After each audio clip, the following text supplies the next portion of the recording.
sandhills.jobs and take the first step towards an exciting future. That's sandhills.jobs.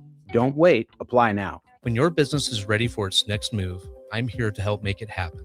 I'm Corey Vandeweghe, Commercial Loan Officer at Midwest Bank on 70th and Pioneers Boulevard. Lincoln is full of bold ideas and hardworking business owners, and I'm proud to support the people driving that progress. Whether you're launching something new or investing in growth, I'll work with you to find lending solutions that move your business forward. Swing in anytime. I'd love to hear what you're building. Your community, your bank, Midwest Bank, member FDIC.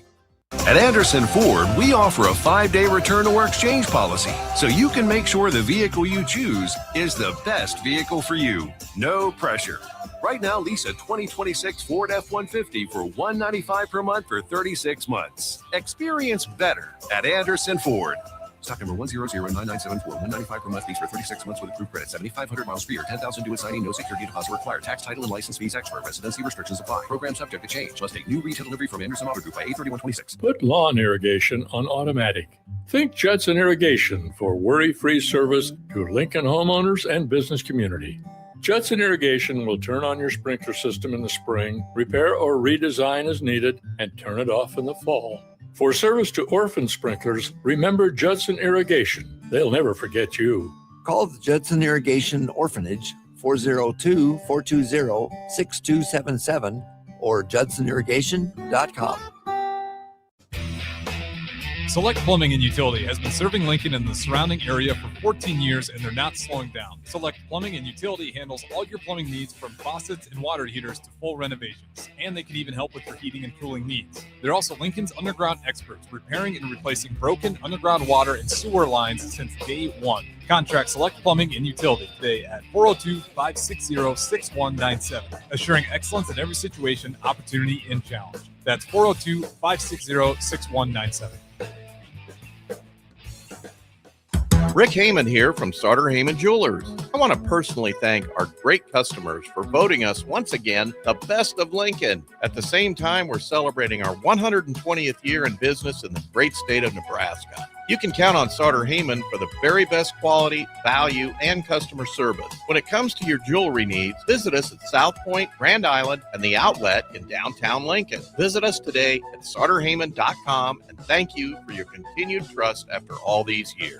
Looking for the right utility tractor for your acreage? Find it at Landmark Implement. Shop our selection of used John Deere compact tractors from 1 through 5 series with the power and versatility to track mowing, yard work, snow removal, and more. For a limited time, get 2.9% financing for 36 months, followed by 6.2 for 24 months with approved credit. We've got the right fit for your property and your budget. Stop by your local Landmark Implement or visit us online at landmarkimp.com today and experience the Landmark difference. Hello, I'm Steve Sipple, co-host of Early Break, weekday mornings from 6 a.m. to 9 a.m. And my favorite thing to do, see, or go to in downtown Lincoln is probably O'Rourke's.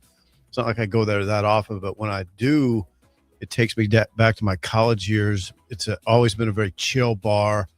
Seems like they play good music, just a good vibe in there. And I look forward to my next trip into that bar. This message is brought to you by the Downtown Lincoln Association and 93.7 The Ticket. Coming at you live from the heart of downtown Lincoln, this is Old School with Foreman and Orman. Old School with Foreman and Orman is sponsored by Graham Tire Company of Lincoln, Nebraska Football Hall of Famer Jay Foreman. Here's Troy Detmer dropping straight back in the pocket. Rifles a pass. It was tipped and picked off by Foreman. He's at the 15, 10, 5. He'll score! Foreman got it, and it's touchdown Huskers. Black shirts answer the call one more time. And Austin Orman. Hour one of Old School is sponsored by Heartland of Nebraska Windows. Old School with Foreman and Orman on 93.7 The Ticket and theticketfm.com. Yes, indeed. Welcome in to a Friday edition of Old School. Austin Norman, Jay Foreman with you for the next 3 hours here, 93.7 The Ticket and theticketfm.com. Hope the rest of you are settling into the new rhythm of the show the way we are. Really glad to be with you here in the mornings from 9 to noon. That'll be the schedule moving forward. Excited to be here. Excited to do it. Excited always to get a good report from the folks at Graham Tire Company. Appreciate them checking out my car yesterday got a handful of Lincoln locations and certainly across the Midwest as well. So not just in Lincoln, but serving South Dakota, Iowa, Nebraska, I think even Kansas potentially. They're all over the place. You can learn more, find your local Graham Tire location online. Let's bring him in, Husker Hall of Famer, 9-year NFL vet, Jay Foreman. Happy Friday, partner. Yeah, it's we got through week 1, right? We got through a little bit of training camp, still getting the kinks out. So we're right in line with everybody else in college and the NFL. What should be the vibe? What should be how the players are feeling right now with basically 1 week of camp down?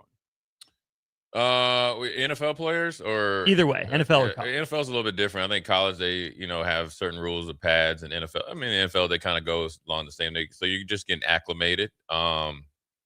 Everybody should be excited about the season. You should think you shouldn't be going through training camp like, oh man, we're gonna be 500 or I can't wait to go play a game and lose. You know what I'm saying? So everybody has the same mindset. We're going to win all our games. We're going to do everything we need to do to put ourselves in the best position to win. But it's a long, hard process because, like in Nebraska's case, you got, like 20 some days before you play. And I know that week 0 is here in about 2.5 weeks, 3 weeks for college. And, you had to kick off, or actually a Hall of Fame game last night, preseason game, for some teams, which is obviously good. But then obviously, teams are still battling out, getting in pads, trying to win some spots. And so, the excitement's there. It's new.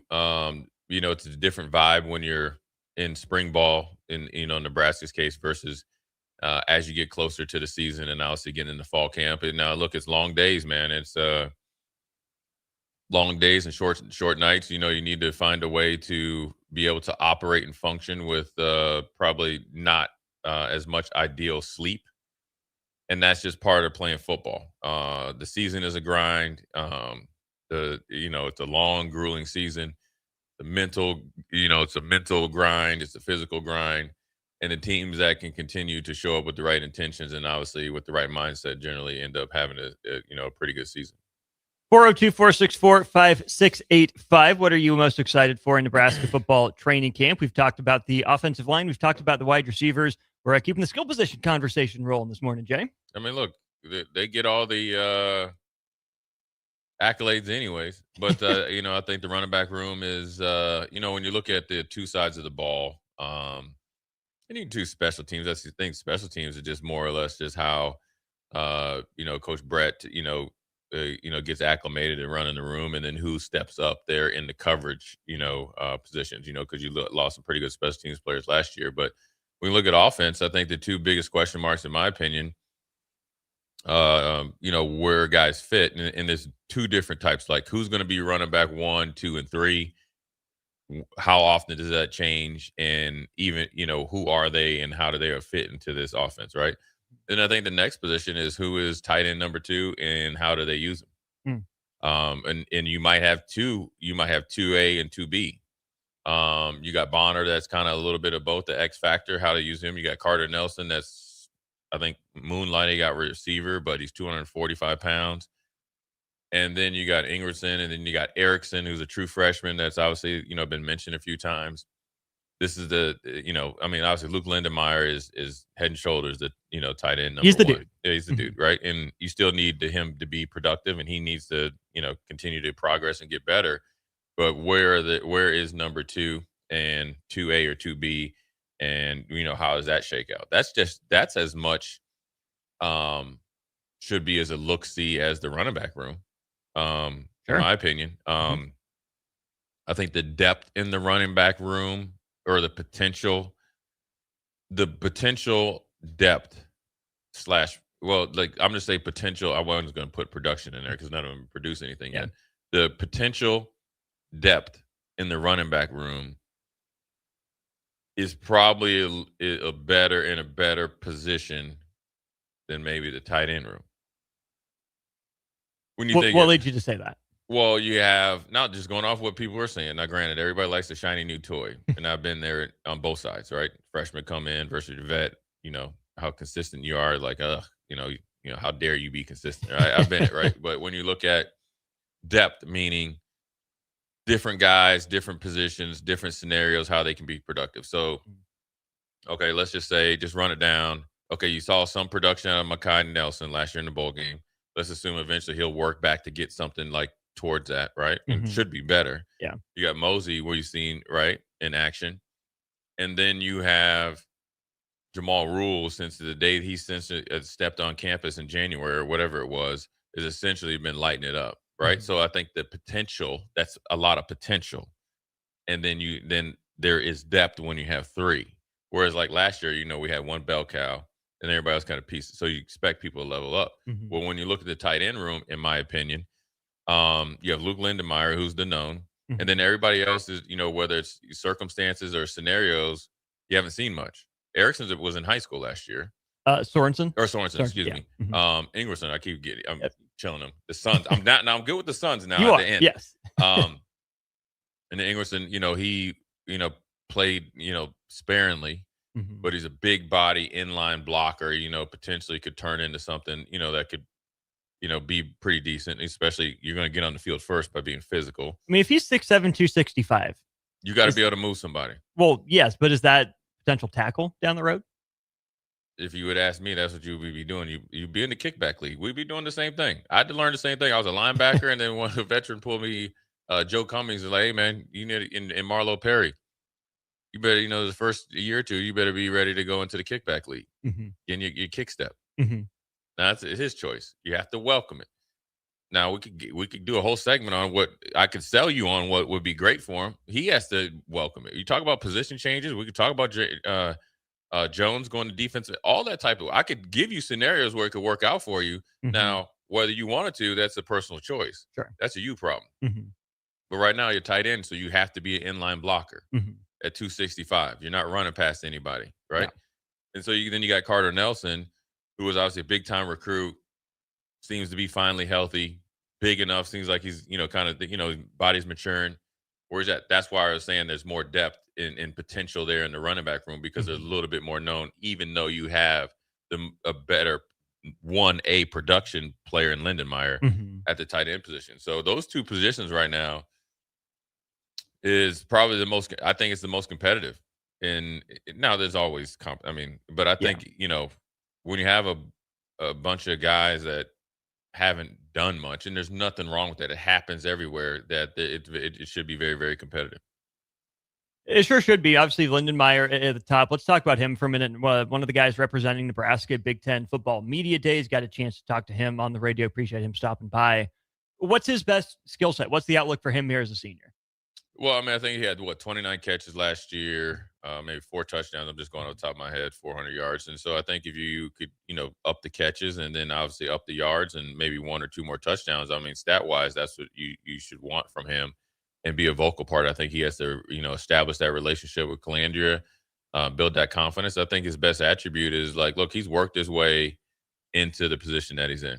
Came in as a walk-on, and took advantage of every opportunity. And it was an opportunity of a lifetime, and he's continued to make that lifetime of that opportunity can continue to last. And so, I think he's like a crafty route runner, where he kind of runs the routes his style. So that's where you got to get used to it. But I think he has enough freedom in the offense, knowing that he'll be where he needs to be when he has to be. And I think that's what allows him to, be productive. And then last year you saw that he was really, really good as an emergency outlet, but then he made some big plays and had some, really good, at times, run after the catch. You go to the Michigan game when Dylan was kind of scrambling around, the guy had his jersey, threw it to Lindenmeyer, and I think he got a 20-some yard catch. Came up big for sure. I'm just going on top of my head, the Cincinnati game and games after that, because he was getting 4 or 5 catches. And so that's where he's, been very, very good. And when you think about Calandria with the ability to extend plays, a guy like Luke Lindenmeyer, again, especially understanding the offense, being crafty and understanding where to be, that, could really, really pay off dividends in this offense from a pass catching standpoint. And then obviously, run blocking, he has to be, really good as well. I think he has versatility.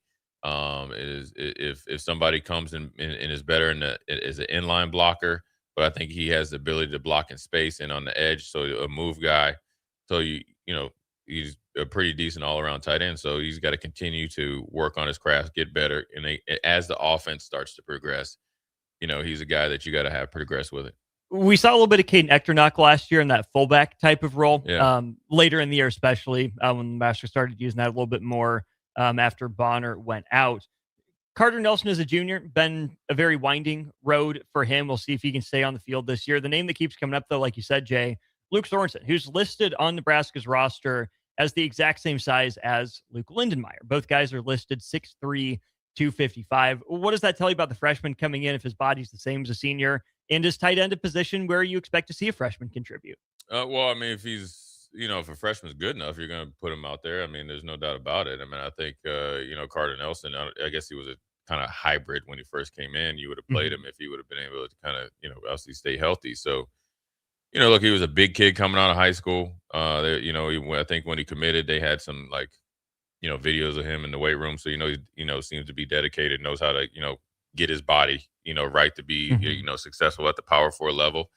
And obviously, being here early is an advantage for him. So, physically, just looking at it, the eye test, I haven't seen him, but I mean, just if if I'm believing your weight, your height and weight, seems like he could be ready to go. And, not everything, all 6'3", 255s are created equal. So, look, I think one of the biggest things you have to do is evaluate the player where he's at mentally and where you can, get him on the field and be effective. And he's shown some, they've talked about him, 3 or 4 times, I think. Yeah. Talked about him initially. And I think maybe, here recently. And then, I think one more time. So he's making some waves. And, look, it doesn't mean anything whether he's coming in or not. I mean, look, you got the, Ahmad Hudson thing and stuff like that. And so, look, it's highly recruited tight ends. We got the big tight end coming in from, Georgia anyways, that we got. And then with Ahmad Hudson, being a dual sport guy. I mean, it's just, now they're making, like I said, there's a lot of small forwards that are playing tight end now. It weren't before. They would be playing power forward in college. Yeah. Or maybe a small forward. Now you got a lot of small forwards beefed up, and they're either tight ends or hybrids trying to cause problems for linebackers. So we'll see what he does. It'll be interesting to see how he progresses throughout the year as well. We have a couple texts on production from the tight ends room. We'll start with 1982, who says better tackle play will make the tight ends much more productive because we won't have to keep them in to help block all the time. They can release downfield. True, false, to what degree? And yeah, I mean, sure. But part of a good, that is always there. But I mean, if you think that you're just going to release all 5 guys out in the passing, in the passing tree, you're asking your quarterback not to make it to week 6. You know what I mean? So you have to do a little bit of both, because part of being a good protection team, in my opinion, from a defensive perspective. So I'll just talk on what I know. The different, if you slide to a guy, you chip block, you block back, you kind of maybe pull the center, and if you have a really good center, he's able to kind of come out and help a tackle or two. Running back goes there. I mean, there's all different types of protection schemes and patterns you can throw at a defense to slow them down. If you are just releasing everybody because you have good tackles, look, that won't work. Because if you get some defensive ends, some defensive coordinators know what you're doing, they'll play essentially that high 2 shell, and they'll just keep everything in front, and eventually the pass rush will get there because there's too many good defensive linemen, especially in our league. So you don't play Anthony Smith, but you play most of the rest of them. Indiana got their other guy back. Yeah, Indiana got their guy back. Ohio State Daly has and the other one. 85 guys, it seems. Oregon's maybe the best front in the country. Yeah, and I got 2, and they're both of those guys are 265, 270. Yeah. So.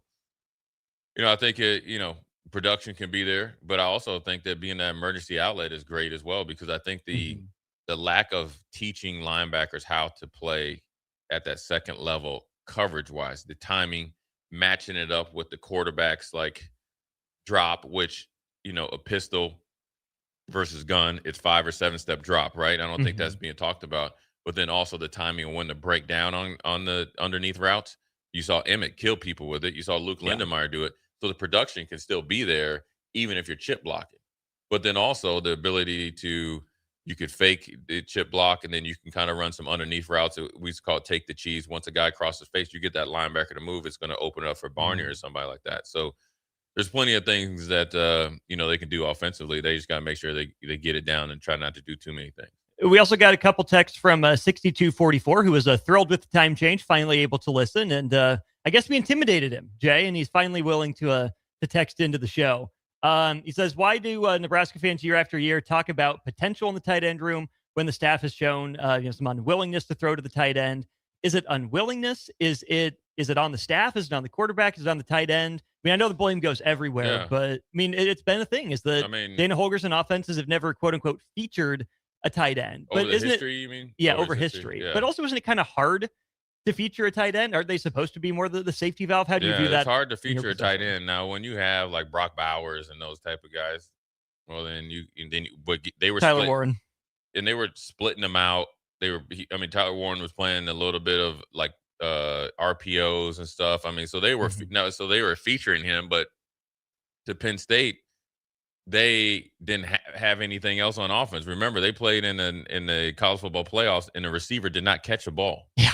Not a single pass. Not a single pass. And so you got to be careful what you wish for. Now, look, he's doing great in the pros, and then you got Brock Bowers is doing the same. So Brock Bowers was able to split out, though, and run, the jailbreak screens, the now screens. It was running, comebacks against linebackers. So and that's not normal. That is not normal. That's not normal, and that had to be developed. And even Delp, that was there as well. He's a pretty dang good, prospect as well. Kind of a Brock Bowers, 3.0. And so, I don't know the history of Dana Holgorsen and the tight end position. I just know that Lindemeyer had, let's say 30 catches last year.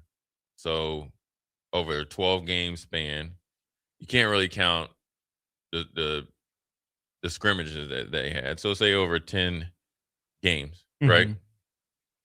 3 catches. You like to see a little bit more, sure. But yeah, I don't know if you can. But if it's 3 important catches, if it's 3 first downs or 2 first downs, or it's second and long, you get to the tight end, you get to third and manageable. It might not be a lot of production, but it can still be important production. Yeah, and you got to beat guys though too. You got to be able to where you can beat guys on one-on-one, and there's a lot that goes into it. You got to think Emmett was such a big part of the offense that they just really just rode that thing.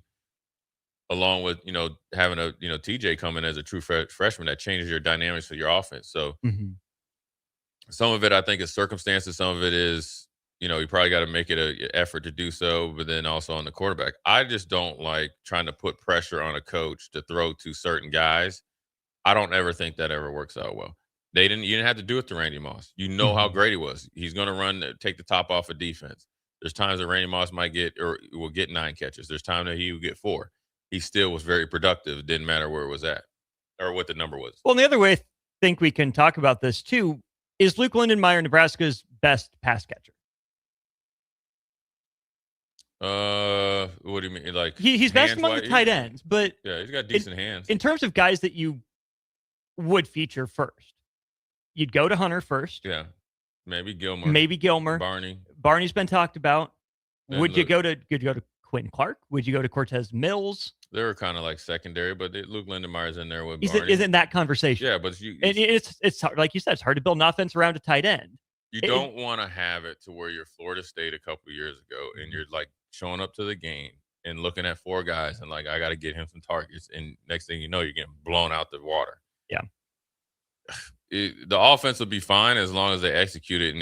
And more importantly, we get more possessions. The defense plays well.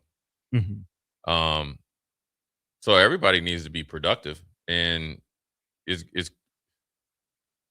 but then I guess I'm talking about both sides because I always feel like if somebody asked me how do you become explosive, middle of the field, that's tight end, slots, running backs.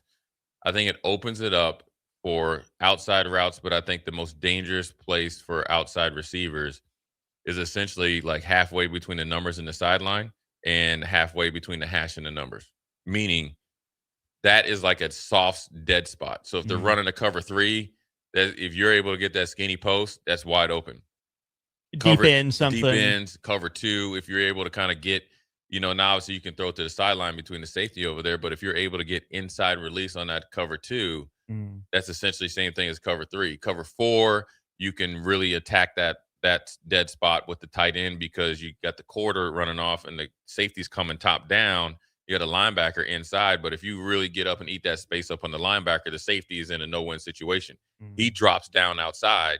That's an option route right in the middle of the field because the other other 2 quarters are looking at their work on the other side. So, I mean, it's probably something that they want to do, but you got to continue to work that process. And like I said, it's a relationship that you got to have, the trust, and then you just got to just take what the defense gives you. Look, if Hunter and Gilmer and Barney start getting off, then you know what, you're live on stage at the tight end position. You got to be very, very productive. We have plenty more texts on the tight end position. 6244, glad you were able to text into the show. 1982, you as well. Eric, PacFan72, Ryan in Nashville. We will get to your comments on the tight end room as we continue old school, hour 1 of which is brought to you by the good folks at Heartland of Nebraska Windows. Back to tell you more about them and Nebraska's tight ends next on Old School. You're listening to Old School with Jay Foreman and Austin Orman. Download the mobile app and listen wherever you are on 93.7 The Ticket and theticketfm.com. This summer, Salt Dogs fans are making history at Haymarket Park. We're celebrating 25 seasons of grit, grins, heart, and hometown pride. Lincoln, you built this stadium. You named this team. And season after season, it's you, the fans, that keep us coming back for more. So, let our thank you be our promise. The best is yet to come. Your local tradition plays on. Get your tickets at saltdogs.com. Hi, it's Sean Callahan here with Koppel Chevrolet GMC in Louisville. Koppel is proud to be the highest rated GMC dealer in the Omaha and Lincoln areas based on Google reviews. Right now, get 0% financing for 60 months on new Silverado and Sierra 1500 models. But hurry, the 0% financing offer won't last long. Visit us in Louisville or check us out online at koppelcars.com. When you or someone you know has been seriously injured and you find yourself in need of an attorney, call Liberty Law Group. The attorneys at Liberty Law Group will fight for the justice you deserve in court to get the very best possible outcome. Trust the compassionate and hardworking attorneys at Liberty Law Group when you need an attorney in Nebraska or Iowa. Call them today at 877-404-5238. That's 877-404-5238. Or check them out online at libertylawgroup.com. Hey there, this is Paul Scheel, owner of High Electric. I want to thank our friends and loyal customers and introduce High Electric to those looking for a new electrician.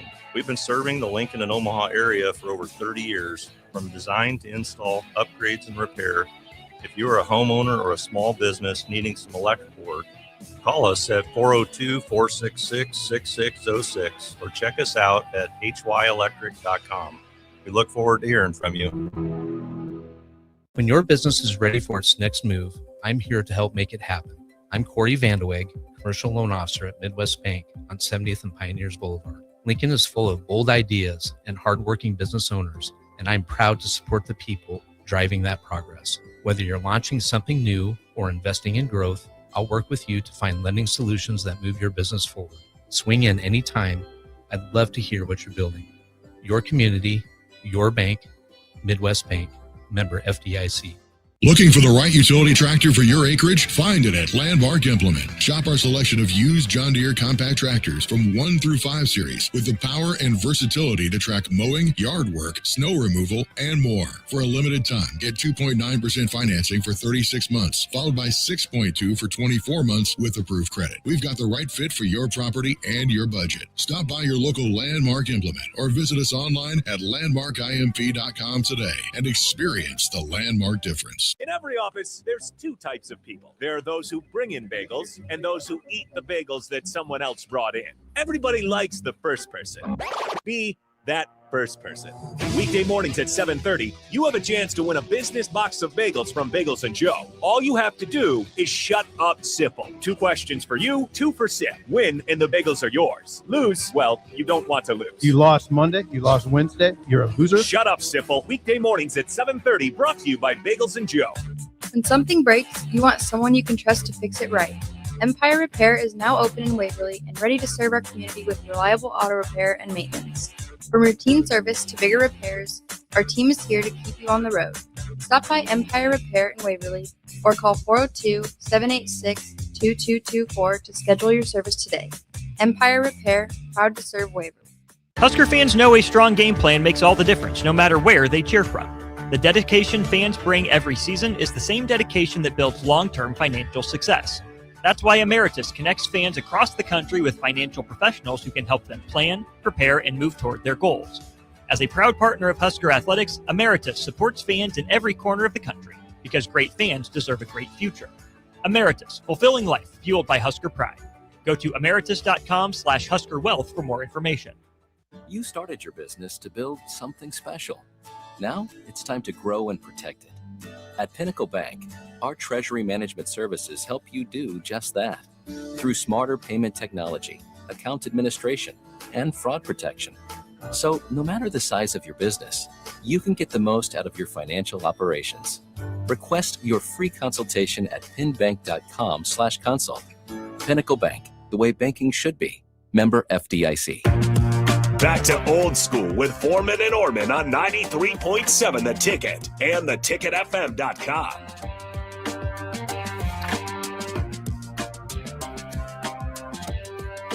Welcome back in hour one of Old School. Austin Orman, Jay Foreman with you. Talking tight ends. We'll get some wide receiver chatter today as well. 402-464-5685, the number 2-hour starter, Heyman Jewelers text line. Jay did mention a position switch for Jeremiah Jones. We got that from 6244 as well. Mac Markway switched positions last year. Yeah, that was interesting. It was late last year, maybe bowl game. Oh, yeah, it was, yeah. Or maybe spring or something like. It was weird after time. spring. Yeah, it's those things happen sometimes, but like obviously I came in and switched positions, but. Markway, remember, he was the guy that just showed up like, hey, I'm here ready to ball and from LSU and looked the part as a tight end, just had some bad luck and then obviously had the versatility and the want to switch to another position. Now, he's going to defensive end, right?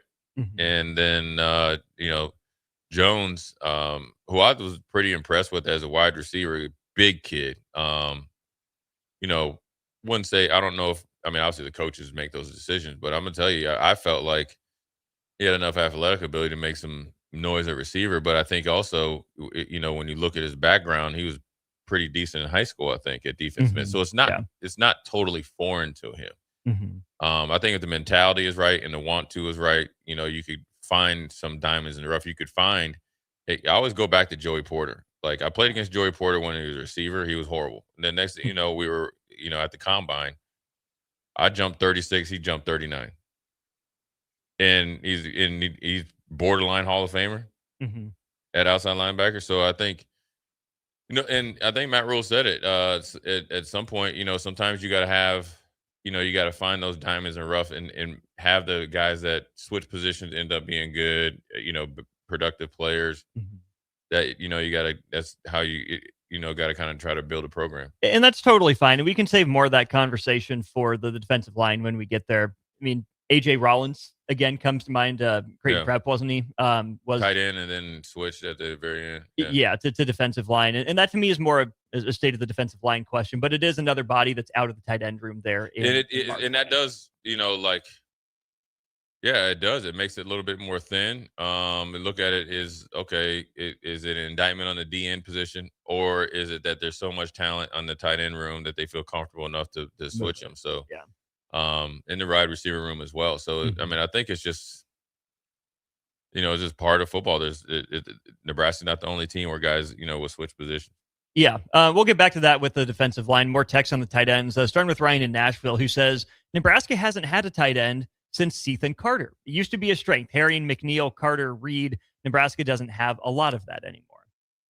Well, we had Austin Allen. Was a tight end of the year in Big Ten. I think so. Yeah. Yeah, Baby Gronk. Vokalek. Vokalek. And Jack Stoll had a moment. Jack Stoll he actually turned pro. There's three of them early, and Jack Stoll is doing a really good job in the NFL. And so he's really, really taking off at the next level. So we've had some guys. Now, I think what he's saying is, Austin Allen caught a lot of passes, but he's saying that Ethan Carter was a problem. Ethan Carter, I think, is one of the what if. I think Ethan Carter was cost like- a lot of money in the NFL and beyond by his quarterback play. Yeah, he was the dude. Right. That's what I'm saying. It's a big what if, and so, those are hard to come by. I will tell you, Ryan in Nashville, tight ends, really good tight ends, are hard to come by, and they go to like Notre Dame, they go to you know what I mean. They go across the river. Yeah. Iowa, which is they've made it. Tight end and everybody else has as well. Purdue's had a couple. I mean, Claire transferred to Ohio State. Yeah, but Purdue's had, and Ohio State's had Charlie Kohler was a Purdue ton guy. of them. Yeah. So we got to start a tradition here to do it, and so we have that's a good point. We haven't had a guy that's a problem. What I mean by a problem is Dallas Clark. Trust me, I know. Iowa guy as well, by the way. A problem is Kent Dilger, who was before him. I even get Marcus Pollard was a problem for the Colts. You play against those two. I mean, Tony Gonzalez. Those are the type of guys. We just saw Jake Butt at Big Ten Media Day before. He got unfortunately thrown out there by his great school in Michigan when he didn't need to play. Cost himself a lot of money. He was a problem. Yeah, and so. Well, they have a Harbaugh run of tight ends was pretty good at Michigan too. All of them, and heck, they got Klein down there with my Houston Texans. You got your boy at the Chicago Bears that can actually get down and sing and stuff. If you ever watched it on Hard Knocks, he can. That's right. Rookie, Colson Loveland. Yeah, Loveland. So I think you got to make it an emphasis, but also it's got to be part of your offensive scheme. And again, the best offenses stay within themselves. So you have to do it, obviously, with the guys you're recruiting and hopefully, trying to get a flip with Ahmad Hudson, you're going to have to make it more of an emphasis. But I think the better that you play, you force the coaches to make an emphasis, emphasize the tight end position. PacFan72 says it doesn't matter how good your tight end or wide receivers are if you don't have a quarterback that can get them the ball. Yeah, I mean, that's an obvious talking point. But I think the way we can spend that comment, Jay, is Calandra is not the biggest guy. And we know sometimes that affects quarterbacks thrown over the middle. Yeah. Deeper is fine, right? Because they have the line of sight down the field. What are the challenges for Nebraska scheming up some of those under routes or tight ends with a shorter in stature quarterback like Calandra? Well, he'll be in the pistol or the gun, so that eliminates that, right? Where Sure. you're not under center all the time. True. But I'm gonna tell you what, man, I play with Doug Flutie. I don't think he very rarely he got his passes batted down. Now Drew Brees as well. Yeah. Now what they do is this is where you have to be a student of the game at the quarterback position, but then also at the tight end position, coordinators and quarterback coaches, is that you have to teach them, and it takes extra time to, like, we're looking at these windows right now. You could say these are the defensive linemen's hands when they get their hands up. You have to study what defensive lineman, what hand he puts up on what route. So you have to be able to throw that timing route to it. That's what I talk about. It takes that connection. So, you got to scheme it up. You have to have guys that are willing to win. And, I think it's a weird thing. It's a chicken and the egg thing. Like, you could be a really good tight end and win, and you got to get me the ball, and you got to trust it. You got guys that can be really, really physical at the second level as far as the tight end attacking them and kind of can box them out. That's like a basketball play. I think about Antonio Gates, Algie Crumpler that had to probably he uses. I mean, hey, you talking about baby got back, homeboy just was just booty back. He would booty bump you out the way, and then he was like for a 3 or 4 year period. Maybe his whole career. He's probably the fastest tight end in the league. Even with all that junk in the truck. And he was only 6'2", 260, but he was fast, though. Say only 6'2", 260. That's funny to hear. But what I'm saying, compared to, like, Gonzalez. Tall, actual power. Right.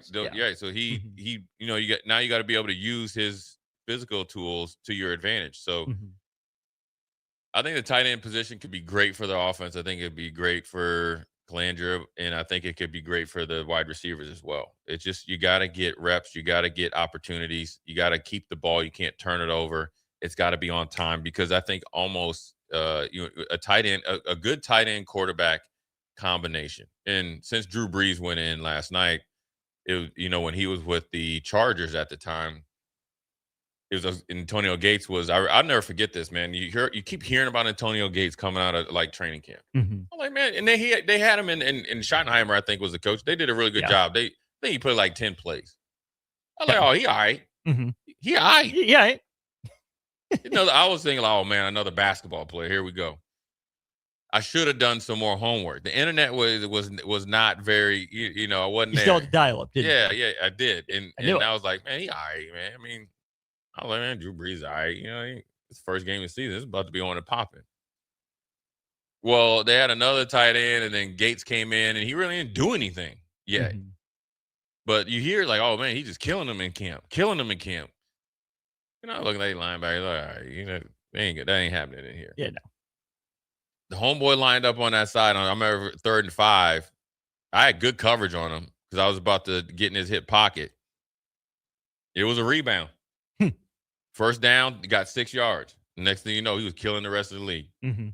My point is that you have, it's a timing thing. The timing between him and Drew Brees and Drew Brees and Jimmy Graham. Jimmy Graham and Basketball guy, by the way. Impeccable. Mm-hmm.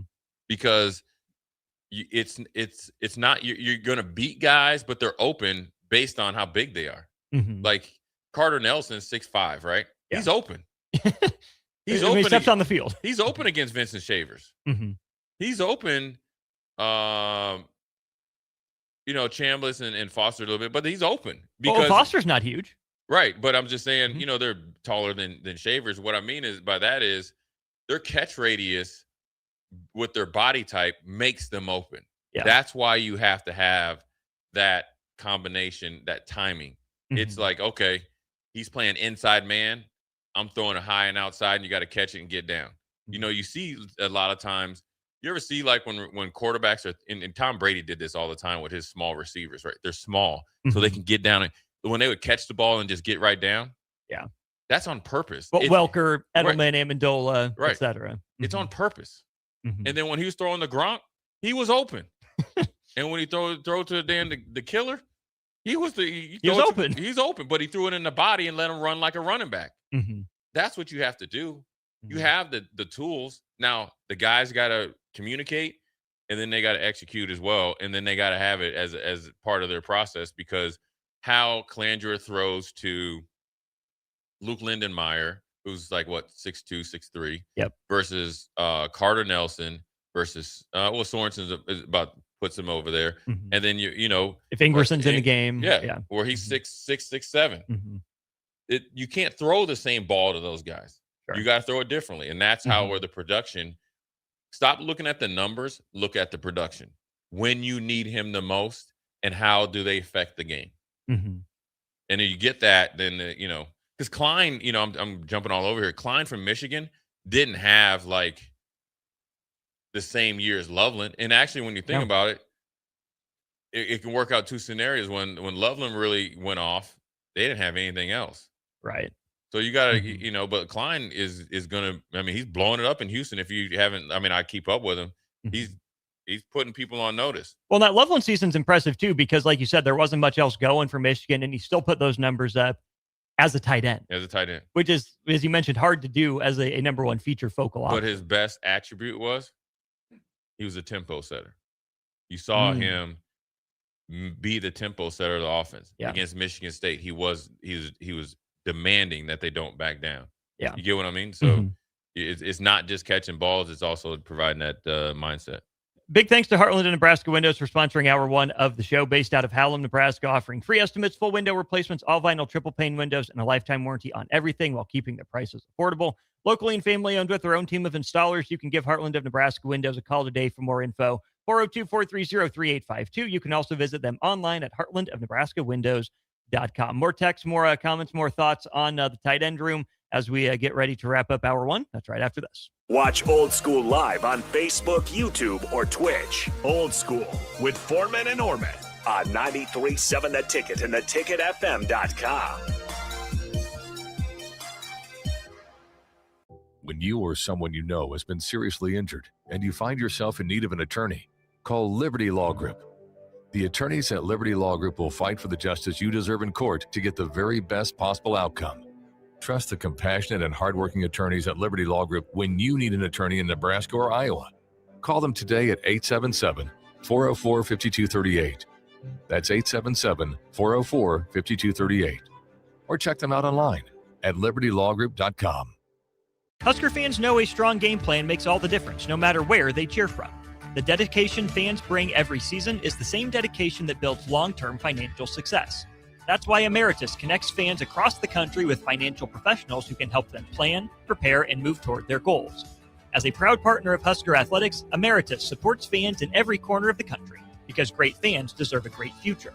Emeritus, fulfilling life, fueled by Husker pride. Go to emeritus.com/Husker Wealth for more information. Rosie's Sports Bar and Grill.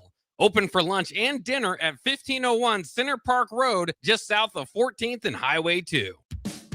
Hey there, this is Paul Scheel, owner of High Electric.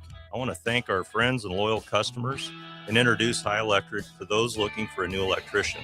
We've been serving the Lincoln and Omaha area for over 30 years, from design to install, upgrades, and repair. If you are a homeowner or a small business needing some electrical work, call us at 402-466-6606 or check us out at hyelectric.com. We look forward to hearing from you.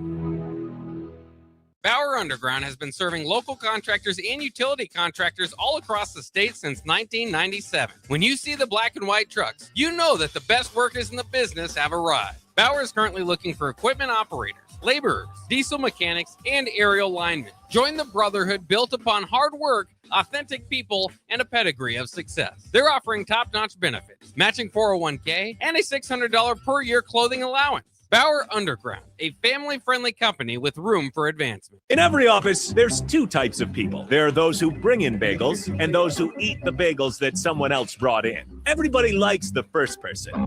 Be that first person. Weekday mornings at 7:30, you have a chance to win a business box of bagels from Bagels & Joe. All you have to do is shut up, Sipple. 2 questions for you, 2 for Sip. Win, and the bagels are yours. Lose, well, you don't want to lose. You lost Monday. You lost Wednesday. You're a loser. Shut up, Sipple. Weekday mornings at 7:30, brought to you by Bagels & Joe. When something breaks, you want someone you can trust to fix it right. Empire Repair is now open in Waverly and ready to serve our community with reliable auto repair and maintenance. From routine service to bigger repairs, our team is here to keep you on the road. Stop by Empire Repair in Waverly or call 402-786-2224 to schedule your service today. Empire Repair, proud to serve Waverly. Select Plumbing and Utility has been serving Lincoln and the surrounding area for 14 years, and they're not slowing down. Select Plumbing and Utility handles all your plumbing needs from faucets and water heaters to full renovations, and they can even help with your heating and cooling needs. They're also Lincoln's underground experts, repairing and replacing broken underground water and sewer lines since day one. Contact Select Plumbing and Utility today at 402-560-6197, assuring excellence in every situation, opportunity, and challenge. That's 402-560-6197. Hi, it's Sean Callahan here with Koppel Chevrolet GMC in Louisville. Koppel is proud to be the highest rated GMC dealer in the Omaha and Lincoln areas based on Google reviews. Right now, get 0% financing for 60 months on new Silverado and Sierra 1500 models. But hurry, the 0% financing offer won't last long. Visit us in Louisville or check us out online at koppelcars.com. Hi, it's Sean Callahan here with Koppel Chevrolet GMC in Louisville. Koppel is proud to be the highest rated GMC dealer in the Omaha and Lincoln areas based on Google reviews. Right now, get 0% financing for 60 months on new Silverado and Sierra 1500 models. But hurry, the 0% financing offer won't last long. Visit us in Louisville or check us out online at koppelcars.com. Back to Old School with Foreman and Orman on 93.7 The Ticket and theticketfm.com. We're wrapping up Hour 1 of Old School. Big thanks again to Heartland and Nebraska Windows for sponsoring Hour 1. He's Jay. I'm Austin. Appreciate everyone texting in. Lots more to get to from our Sartor Heyman Jewelers text line throughout the course of it. Lane and Pac Fan, we will save your comments for a different segment. Appreciate the questions, and we will get to them moving forward. Jay, we talk about tight ends being a problem. I feel like when you look at that room for Nebraska, guys are going to be problems in their role. You know, I don't see necessarily Carter Nelson as a huge red zone problem, but open field, spread him out wide in the right matchup, he's a problem. You know, Ingerson in the red zone, that's where he could be a problem. Lyndon Meyer is your quote-unquote 3-down tight end, if you want to call him that. I'm not sure all these guys are perfectly well-rounded to do everything yet, especially some of the younger guys. But I think there are situations where Nebraska can find matchups for them to be that problem. Yeah, I mean, I think obviously when you look at Sorensen and Carter Nelson, is two different, I guess areas or parts of their career, right? Where Carter Nelson's in his third year. In will he get 5? He Will he should get 2 more years, or he will should. get He's 3 listed more? as a junior. Okay, so when you think about him, you want some, more like 20 to 20 production in the red zone, right? And then where you think Sorensen, where you talk Because about, he was class of 23, so he's good. yeah. So you think like with Sorensen, yeah, he could be, that's where it kind of, I would say, I'm not, by no means am I call him a star, but that's where it kind of guys kickstart their career. You're a red zone threat. You're reliable down there. He's as big and fast and strong as they say he is. You're a guy that can kind of, be a tone setter. Your role starts to expand from there. You can really progress from there. So, in their different roles, they got to be excellent. That's what I would say. I mean, whether it's basketball, football, baseball, you have to be the All-American you and what you have to do. I think sometimes people just look at it and want to, and part is because the recruiting, right? The way they talk about these guys. Every time they talk about a guy that's coming in from high school, they compare him to a guy that's going into the Hall of Fame right now. I mean, seriously. Yeah. So the expectations are put on these young kids way too early. On top of the guys that are in the Hall of Fame, they went through the same process you should be going through right now. Without the hype. Without the hype. That means you had to kind of find your way, work your way up, and then I'm a finished product. And they continue to work at it. So for these guys, they got to find a way to be reliable, productive, no matter how big or small their role in a game in and game out situation. Look, Luke Lindenmeyer is the heads and shoulders #1 tight end. That doesn't mean that you can't be as productive or more productive in a game. You could be a better blocker. You could be, a really good route runner. You could make a big play in a big first down that sways the game while Luke Lindenmeyer is the emergency outlet. Yeah. Or and then it could be flipped, right? And so you have to be able to step up. You have to be able to be so productive that force the coaches to but make you a bigger part of the game plan.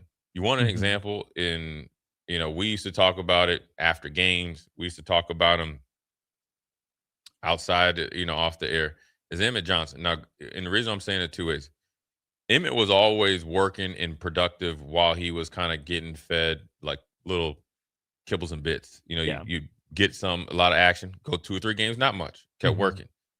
New set of eyes does it. Look, I can't speak for Dana Holgorsen. I look at it like this. I know how those offensive coordinators think. They love scoring points, right? Yeah. It's a thing they like to kind of, sit back after the season. We scored, like when they lit up Oklahoma at West Virginia for 50-some points. Oh yeah, that was a pretty good night for him, right? Nights. It should be. He's not going to discriminate. Go out there and get it. And you got to be productive. You got to be reliable. You got to know what you're doing. And it's not just about catching balls. You got to be really, really good in the run game. I can tell you this. From a defensive standpoint, if you find a way to be dominant blocking, you will catch, I'll say, 4 to 10 more balls a year. And it's easier to be dominant now because you're out there, you're out there blocking these little pipsqueaks in space. You start walking the dog on them dudes and dump trucking these little dudes, they're going to start throwing you the ball. All these coordinators have emotions. Oh, that's a great block by Austin, man. You know what? He's our dude. He's a whatever they call him, war daddy or whatever. All of a sudden they're like, yeah, man, you know what? His corner route looks a little bit better. A little crisper. Yeah. You the same dude you've been running it since January. You just been doing what they need to do. Because the more that you're on the field, they're going to keep you on the field. That was going to be one of my questions, specifically for Lindenmeyer as tight end 1.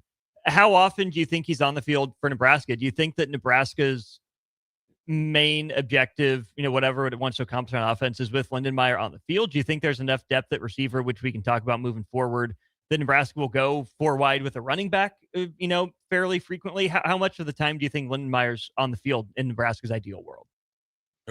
Well, I'm going to flip it. In his mind, I want to be on the field. If it was me in my senior year, I want to be on setting for, well, it's like 11 is base, essentially. For him. It's two scenarios. Okay. Right. Is this regular time? I want to be on there 75% of the time with the understanding you got other guys got to get rid. Money time, 100%. Not who starts with who finishes. Right. And the point is you have to be in shape mentally and physically to be able to crank it up when I need you the most. I can't see it. I can't have any tight end tapping your head when it's coming down and it's getting down to, tightening, your gonads start getting tight. You've got to be there. You've got to be there, not just out there. You've got to be productive. Yeah. So if I'm in my mind, if I'm Luke Scenario or Luke Lindenmeyer and the coaches, that's what I want out of one of my captains.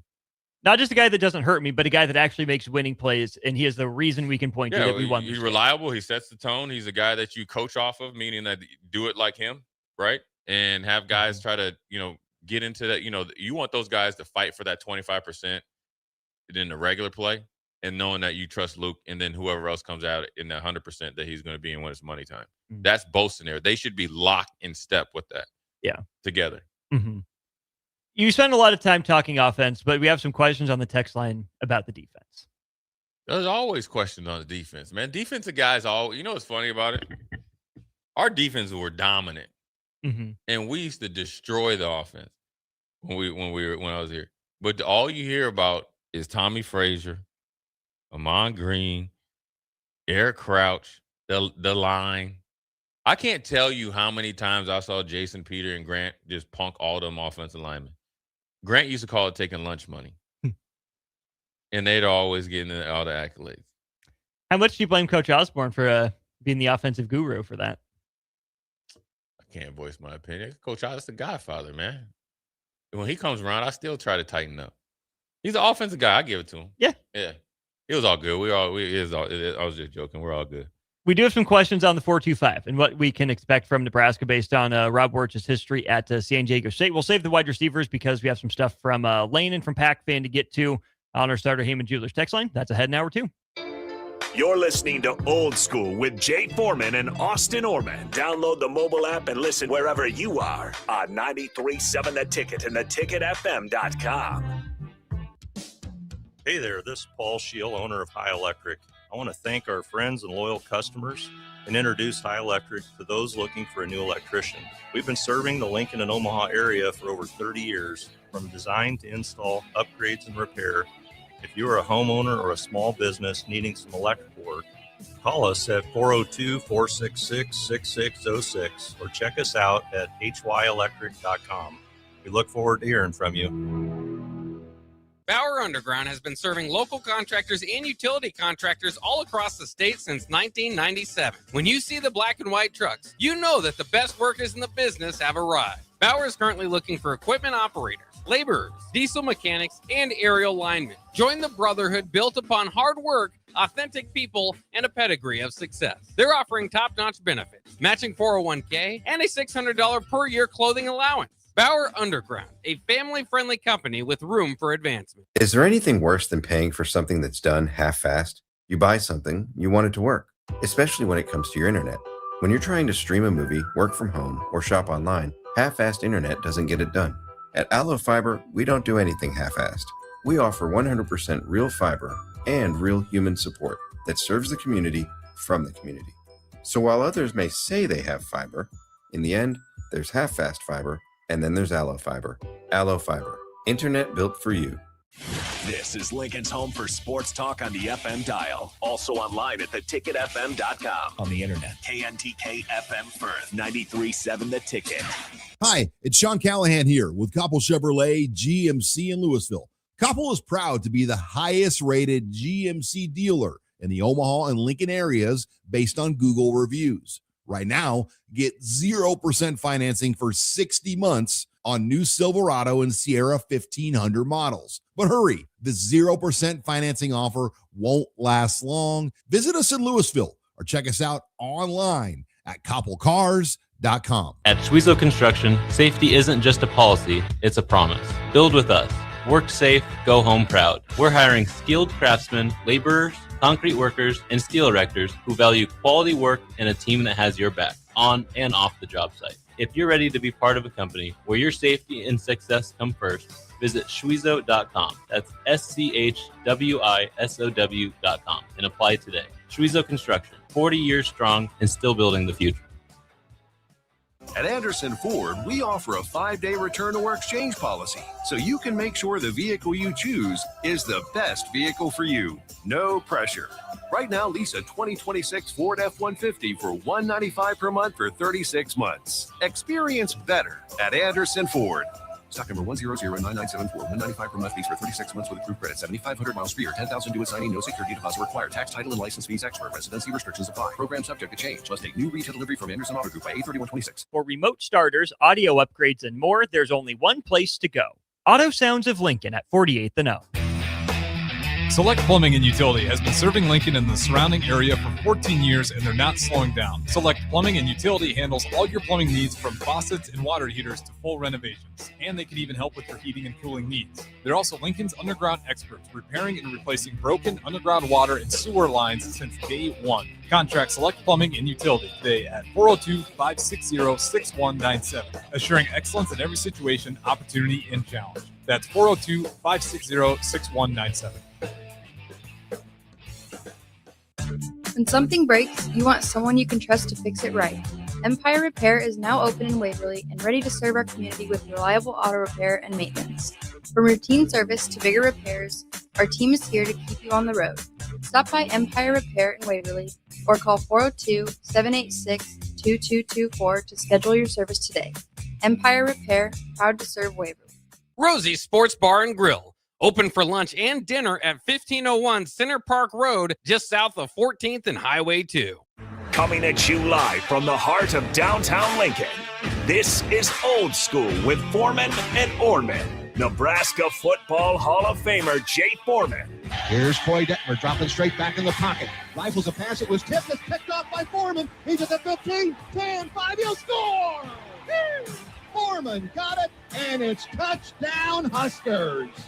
Black shirts, answer the call one more time. And Austin Orman. Old School with Foreman and Orman is sponsored by Graham Tire Company of Lincoln, your tire store next door with 4 Lincoln locations. Old School with Foreman and Orman on 93.7 The Ticket and theticketfm.com. That's right, welcome in hour 2 of Old School. Austin Norman, Jay Foreman with you. Your thoughts welcome all show long. Starter Heyman Jewelers text line 402-464-5685. Thanks as always to Graham Tire for their sponsorship of Old School, celebrating 75 years of serving the Midwest. It's Graham Tire getting you to the places that matter most. Jay, we'll dive into the text line here. Starting with Pack Fan 72, just very generally, I'm super curious how the 4-2-5 is going to work. And Lane expands on that. Is Nebraska going to play man-to-man in the secondary in the new 4-2-5? I ask because I've been watching a lot of San Diego State from last year, and they had a lot of interceptions playing zone. To my eye, it was about 85% of the time. Everything I read, they're talking about playing man-to-man, but are they going to force man-to-man in coverage with the defensive coordinator? I can tell enjoys playing zone and getting interceptions off of tipped passes. I can't, again, I don't ever speak for coaches. I just go from experience. I think you play to the strengths of your team, right? And, you had 2 really good outside pass rushers, a sneaky good defensive lineman, interior. You had all the best players in that league on your defensive side of the ball. Mm-hmm. Quite as kept. You had a really good linebacker in Chambliss, and you had McDougal, obviously a crafty and heady safety. Yep. And I think the corner went first round. Yeah. And so you're able to do multitude of things. And then you expect some tip balls. And so you can play man, or you can play zone, and essentially, man, you could match. If you play match zone, here, I'll just explain to you, like there's a regular static cover 4, essentially where you're covering grass.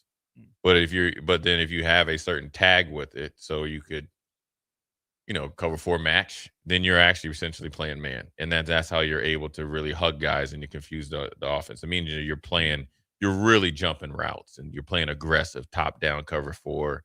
Now there's different ways to play it. Mm-hmm. And so you might have better guys. You have guys here that can, maybe have better capabilities to play man. I think, They've played it. They have at San Diego State, and here they'll play a multitude of coverages, man included, zone, and stuff like that. You can't just be primarily just a man type of team. You'll get destroyed. Really? Yeah, because well, when you play against Ohio State, you seriously gonna think you can't do that? You got to mix it up, because the reason why you can't just play man is because you're making it too easy for the offense to call plays against it. That's why you have to disguise your coverages, hold your coverages, play coverages different, have different guys play different roles. You know what I'm saying? Mhm. You see now where the teams will come out in a cover 3 look, and they'll have the slot guy go back to cover 2. Tall tail and Right. yeah. Right. So Get that deep half. yeah. So then they'll have a linebacker drop to the flat, or inside guy drop to the flat. So you have to do different things to keep the offense on their heels. And so you have the ability to play man. Guys that got to show that we want to play man. You gotta have the ability to play zone, because number one, you got to be an all-around player. Number two, you got to give the coordinator the more things that you can do as a, let's say, corner or as a defense, and it is as a defense collectively, because you're not going to be a good man team if you're not getting any pass rush. You're not going to be a good zone team if you don't communicate and kind of pass off routes as well. So it is a team stat or a team concept. The more that you can give the coordinator confidence in doing, calling, he'll call it. But sometimes there's teams that are really, really good at zone, and it doesn't matter what you're doing, because they play it so good and it's matching up with the front, what they're doing, the pass rush. It don't matter if it's man or zone, because they hitting you in the mouth. You don't even know what it is. You just know they're covered. Right. Yeah. You just know they're covered, and oh man, there's a guy there. So you really don't know if it's man or zone. I feel like that's just kind of the nature of defense in general, maybe more so in this modern era. We've heard a lot from teams in the NBA and obviously in the NFL. I mean, they've rotated a lot more the too high look as well, but they've said for years, decades, maybe as long as they've been playing football, the point is to confuse them. The point is not to show them the same look. Is it more important in college, though, Jay, to confuse the coordinator or show the offensive coordinator something he hasn't seen before, or more important to confuse the quarterback after the quarterback? Because I think these guys, the art of playing the position of quarterback is gone. And you know what's funny is, and this goes for linebackers as well, but we're talking, well, actually, we'll talk about linebackers. Quarterback and middle linebacker are the same. When you play linebacker, the biggest thing for these guys, the biggest adjustment that they have to understand as a quarterback as well, you got to be a leader and a commander. You got to be a dude. Like if you're out there being pretty and like that's, you know what I'm saying? TJ Watt can be pretty. Yeah, kind of. But what I'm saying is, like, you have to be a demander. You have to be a leader. You have to be grimy. The point is that I would want to confuse the guy that's running the plays, because for the first 6 years before they got to college, they don't even know how to play quarterback. It's usually your best athlete, and you're either throwing it to like the RPO, throw it here, or throw it deep. Well, that's why I asked too, because if there's not the art of the quarterback position, and you think that the quarterback's just a football robot saying, hey, offensive coordinator is going to give me a play, he's going to dial up, my first, maybe my second read, that's where I'm going to go with it. If you confuse the coordinator with a different look, he calls a play. If the quarterback doesn't have the critical thinking or the processing, it's the same result. You get both, but I'll say this. You want to do a good job of disguising your coverages. Coordinators, especially out there, they've seen a lot of stuff, so you're not going to really have him, like, calling a lot of plays. You want to confuse the guy out there. You want to make him think that, what they get 15 seconds to get the play in. After that 15-second mark, that they're seeing cover 3 and you're playing cover 4. They think you're playing cover 4, it's cover 2. They think you're in cover 2, it's cover 6. You think it's man, it's maybe it's a box coverage or a triangle coverage, 3-on-2, 4-on-3, or whatever it is. But you're looking like it's zone, but actually you're playing all that type of stuff. You want to do that to the person that you're playing against, because when you look at offenses now, and this is not all of them, none of the quarterbacks have total control of the offense. They don't even call plays anymore. They look to the sideline. Yeah. Now, granted, with the headset, they can do a little bit more, but they don't even call plays anymore. Very rarely do you have quarterbacks that have total control or command of an offense. Why?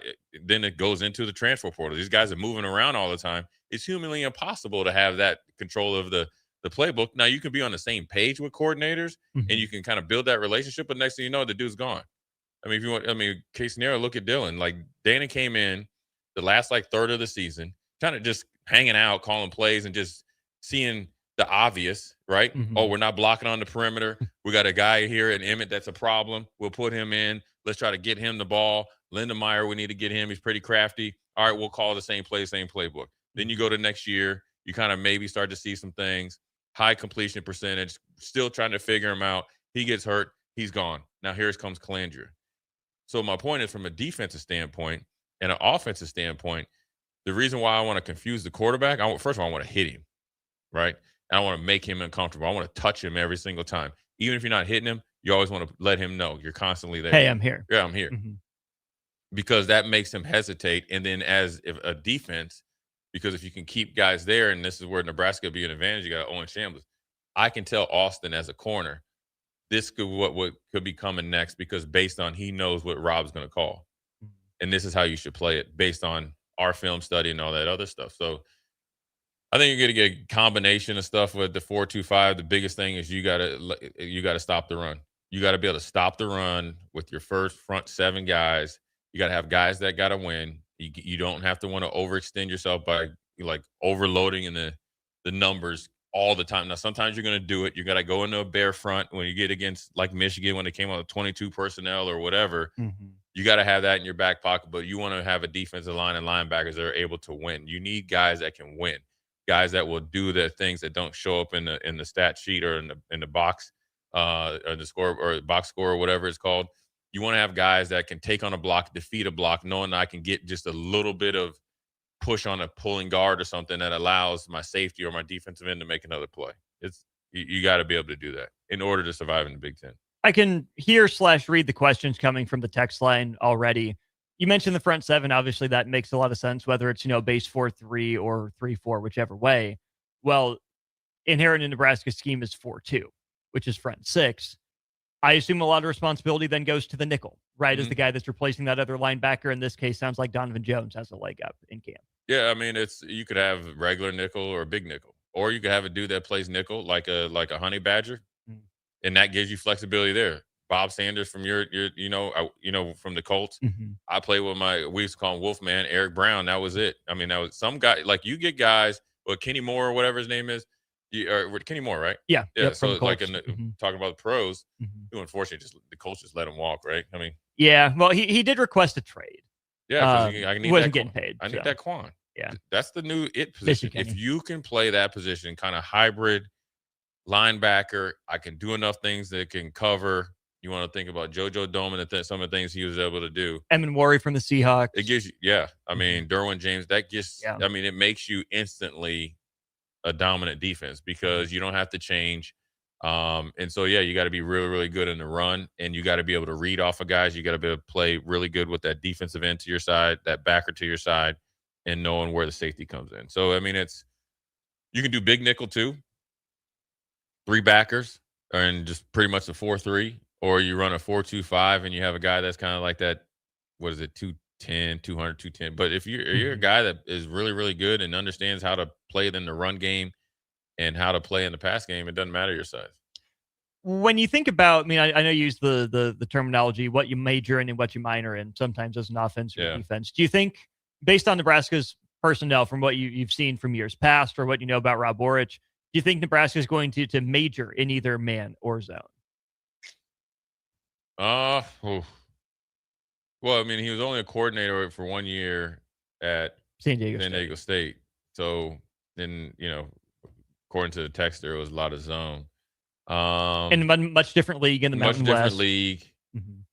I don't know. I don't think he's going to major anything. I think he's probably going to be based on what the guys can do and who they're going against.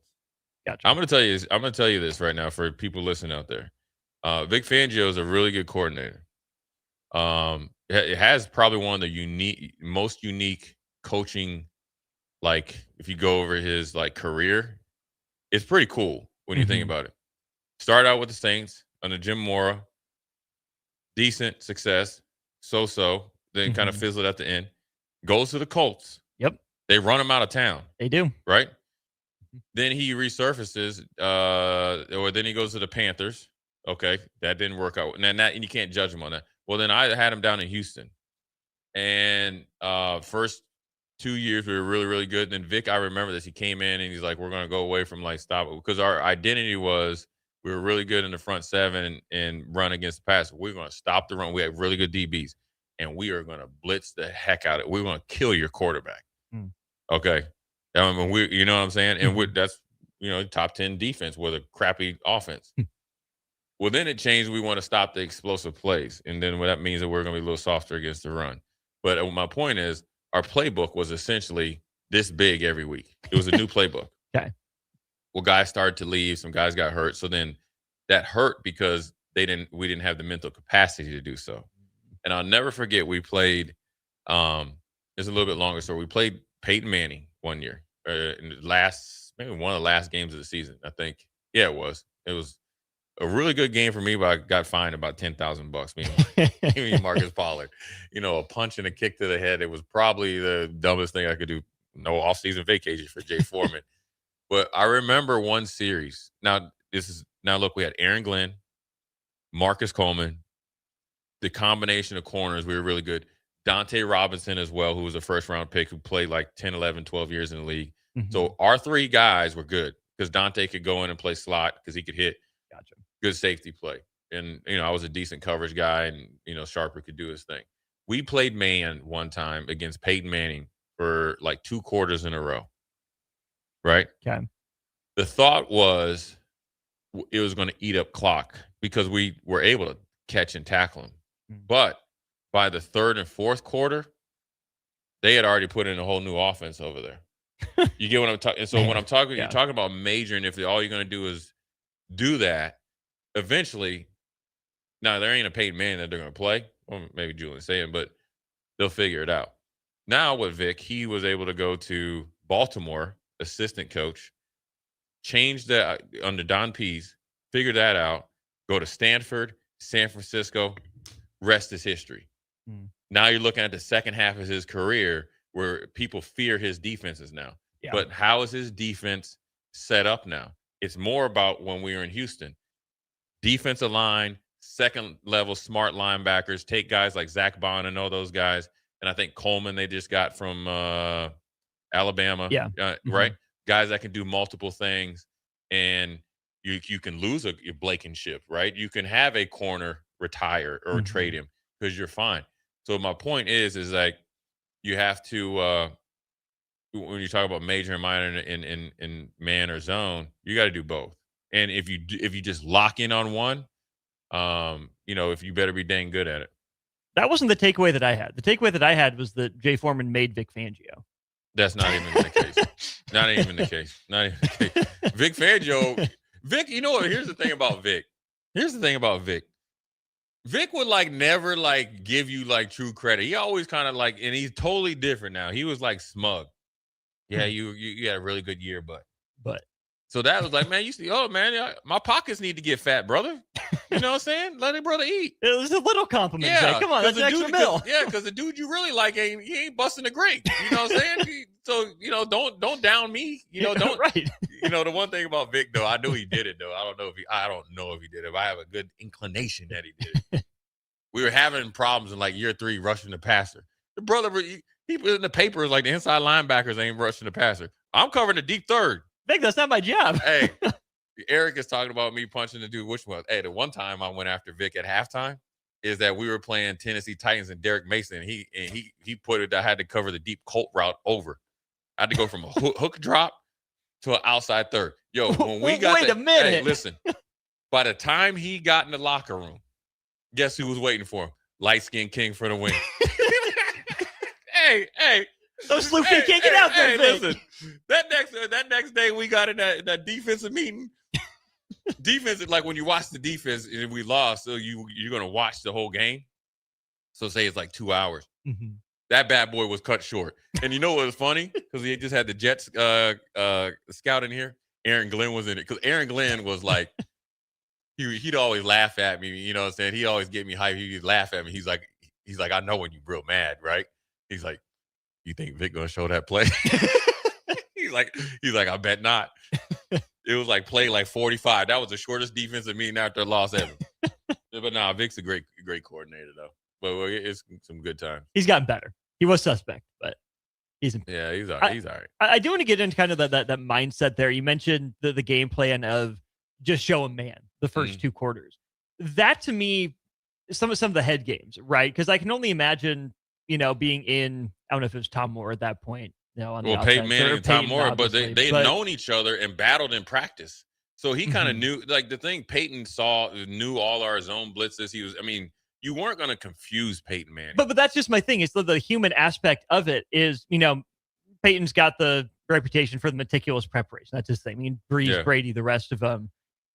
I wonder if there's some part of that, just the psychology of they're not really going to show me this again. When's something else coming in the back of their head, but then their ability to not get fixated on, is this the play that they change it up? Is this the play that they change it up? To just fixate on the play in front of them, not the mind game of, well, hey, eventually, lesser quarterback's going to get in his head about it and he's going to do something thinking he's smart to jump ahead, It's almost try like to guess you can talk instead of yourself into exactly. Yeah. Against Peyton, I think the teams that do really good against Peyton Manning and the times that we did really good against Peyton, first of all, to beat Peyton Manning, you got to score points. We weren't scoring any. It really is. That's the honest to God truth. And you got to get first downs against them.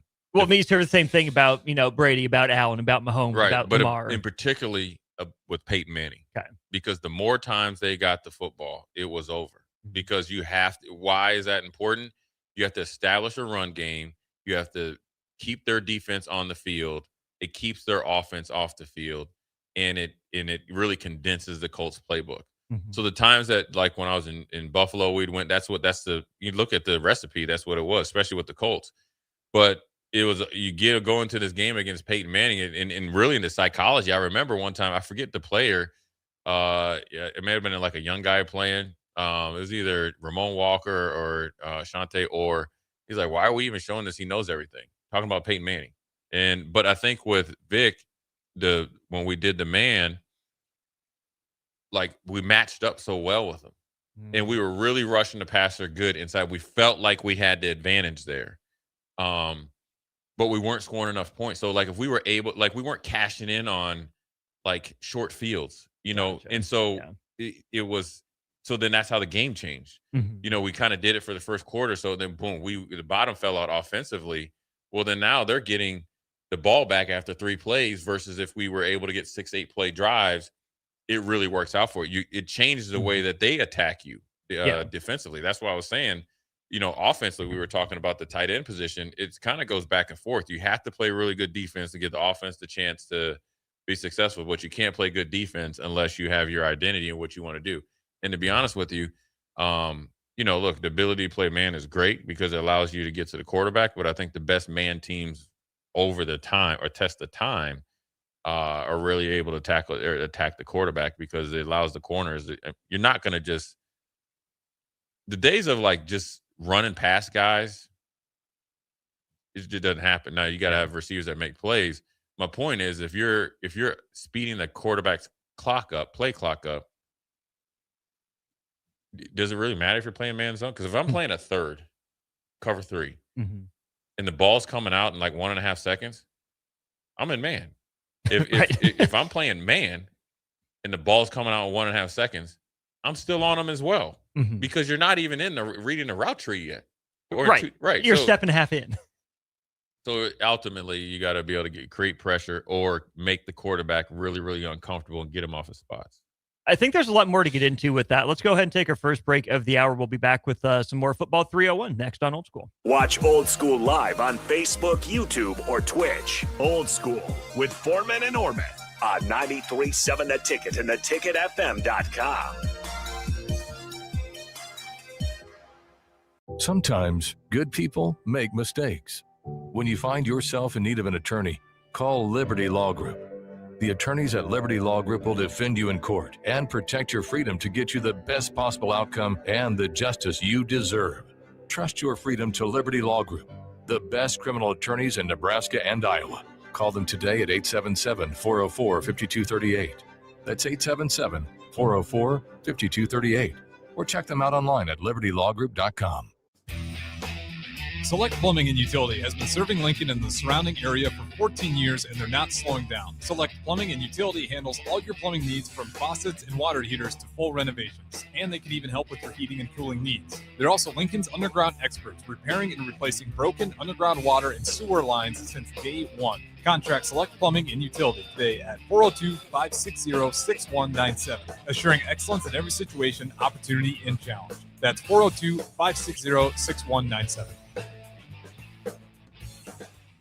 At Anderson Ford, we offer a 5-day return to work exchange policy, so you can make sure the vehicle you choose is the best vehicle for you. No pressure.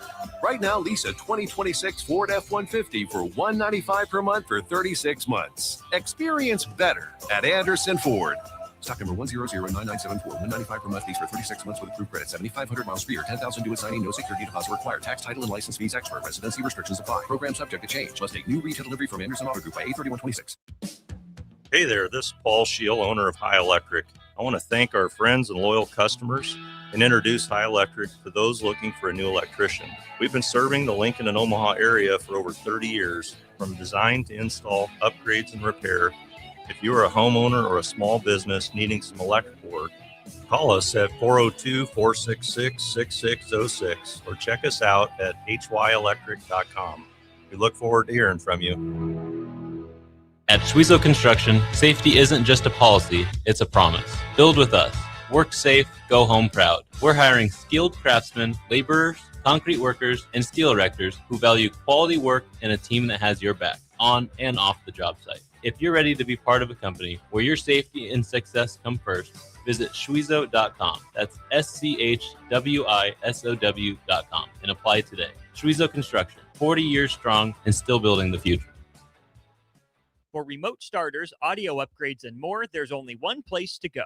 Auto Sounds of Lincoln at 48th and O. Looking for a fun way to give back? Join us for the 2026 Kicks for Kids Nebraska Fun Run Walk, presented by Pinnacle Bank, on Saturday, August 22nd at James Arthur Vineyard. Enjoy a scenic 5K through beautiful grounds. Every step helps provide shoes to kids in Lincoln and Lancaster County schools, with options for adults, wine included, and kids. Registration fees include a t-shirt, medal, and bag. Sign up today and make a difference at kicksforkidsnebraska.org. Moms already know. It's the one time all summer where everything comes together. The kids are happy. The food is incredible. And somewhere between the birthing pavilion and the drone show, your whole family is together in a way that's hard to find anymore. It all happens here at the Nebraska State Fair, August 28th through September 7th in Grand Island. Visit statefair.org. Rosie's Sports Bar and Grill, open for lunch and dinner at 1501 Center Park Road, just south of 14th and Highway 2. Back to Old School with Foreman and Orman on 93.7 The Ticket. Halfway home on a Friday edition of Old School. Appreciate everyone dialing us up here on a beautiful Friday in the capital city. Always a beautiful day when you get to see and hear from and talk to the people from Schwezo Construction, where safety isn't just a policy, it's a promise. Schwezo is hiring skilled craftsmen, laborers, concrete workers, and steel erectors who value quality work and a team that has your back both on and off the job site. You can apply today at Schwezo.com, SCHWISOW.com. 40-plus years strong in business, Schwezo Construction. I can tell you firsthand, not just words. That is true. Really appreciate the Blums and many other people over there at Schwezo putting their money where their mouth is in terms of family atmosphere and all the great stuff they do that certainly results in all sorts of great work. Jay, as we continue to dive into some big picture football stuff here, in the role of coordinators and players, especially in light of our conversation, defenses catching the quarterback off guard, confusing them. I've wanted for a while Nebraska's coordinators to consistently display that they can be a step ahead of their counterpart, right? You know, Dana Holgorsen versus Phil Parker. Can Dana Holgorsen find ways to be a step ahead? Rob Orich versus whoever, I guess, in this context. And I still want that. I still think that that's kind of the coordinator's job, is to have a good enough game plan, to have the feel for the game, to be able to call the right plays. But when you talked about it on defense, and I think even in light of our conversation with the tight ends, versatility isn't just a buzzword. I think it's something that actually goes a long way in these conversations, because it's great to want the coordinator to be able to call the right play for the right moment. And that's certainly a part of it. But it seems to me through the course of our conversation, the more things that more athletes can do, where you can keep a similar personnel grouping on the field and not have to go to 12 personnel to run this play, or 11 or empty or whatever it is for an offense, to be able to stay in whatever your base defense is and run a bunch of different things out of it. That's where, I think some of that element of surprise comes from, to where the menu is bigger in terms of the playbook to choose from. Because if you have to bring in, 2 tight ends to run the ball, you're going to be easier to game plan against. But if you can bring in 2 tight ends and still throw the ball effectively, whether it's an outside receiver winning one-on-one or a good pass catching tight end with a positive matchup against a linebacker, whatever it is, I think in a former life, I would have put more on the coordinators for, hey, just call a better play. But I think a lot of it's on the athletes and the players. Hey, make yourself an option in a bunch of different situations. Yeah, I mean, I think, when you look at defenses, I think the more that you can keep the offense guessing, is better for you, same offensively as well. If you're able to have guys that can do multitude of things, your defense is dangerous. I mean, just look at all the best defenses in college or pros. If you now, granted, you want to have special packages and all that. You remember when Bo had peso and all dime. I mean, you're going to have those, but if you're able to kind of keep your base unit out, your base unit out there, and your base unit, in particular nickel that can play and be effective against the run, and your defensive line doesn't really change besides like regular substitution. It allows you to not put yourself in a position to get pimped by the offense, right? Where the offense will do is that they'll run out 12 personnel or whatever your heavy run, and this is where the offense takes advantage of, right? Where you come in with 13 personnel, might think it's run, but then you might have a really good move tight end. You might have a Bonner that can really be a matchup problem. Next thing you know, it's an explosive play out there because you come in with your run people, and those guys aren't used to playing pass as much, because when you practice it, if it's 22 personnel or whatever, then you see, they're usually, 80% focusing on downhill run, counters and, maybe duo and all this other stuff. That's how you're defensively are able to do the same thing to the offense. If you have guys that can play multiple positions and then also don't have to go. Here's one thing I would talk about, again, Coach Darlington and Coach McBride, obviously rest in peace, Coach Darlington. One of the things that we were able to do when we faced motion or slot is we didn't run with the motion and slot, because what the offense is usually seeing is if you're playing man or zone. So we had outside linebackers like Jamel Williams or like T. Farley or sometimes myself that would be able to be out there and play effectively in the slot. And one thing that comes to mind for me is that we were playing, oddly enough, Colorado at Colorado 1995. That's when they had, essentially it seemed like a U.S. Olympic track team at wide receiver. Yeah. And at Ray Caruth, who ended up going first round, a plethora of other guys. So we were playing against them. We get out in the slot, and it got me out in the slot. So normally that might be an advantage for, Colorado against Ray Caruth. Now, Mike Minner and myself, we had a call to where essentially I was playing hard and inside. And it looked like man because he was playing deep. But we were actually playing a triangle coverage. So essentially for me, I couldn't mess up unless I just went the wrong way. And I just let the guy cross my face. Hard and inside, that means I'm stopping anything coming from inside, and that's when you could really jam guys. I'm jamming you down past 5 yards, right? Well, Colorado ran essentially like a speed out. That's a tackle for me. Mike Minner came down. Actually, funny enough, it ended up being in Sports Illustrated. Oh, no way. Yeah, that's what I got. They got I got Don King's hand in a tackle Ray Caruth. Look at that. I mean, there's one common denominator. One guy who hang around the wrong type of people. My point is if you're able to have guys that can do multitude of things, you can really get the offense into a scenario where they essentially play against themselves. That's an example. Plenty of examples of T. Farley and those guys, obviously being able to cover in space, blitz, and all that other stuff. So the more the guys that can establish themselves defensively to keep themselves on the field throughout the whole playbook, it's better for the coordinator, and it's obviously better for the defense. And sure, like you have situations, right? Goal line, red zone, sure. 4th and 1. Yeah. But again, if you can stay on the field between the 20s, find a way to stay on the field inside the 20. Yeah, for sure. And you want to have that to where,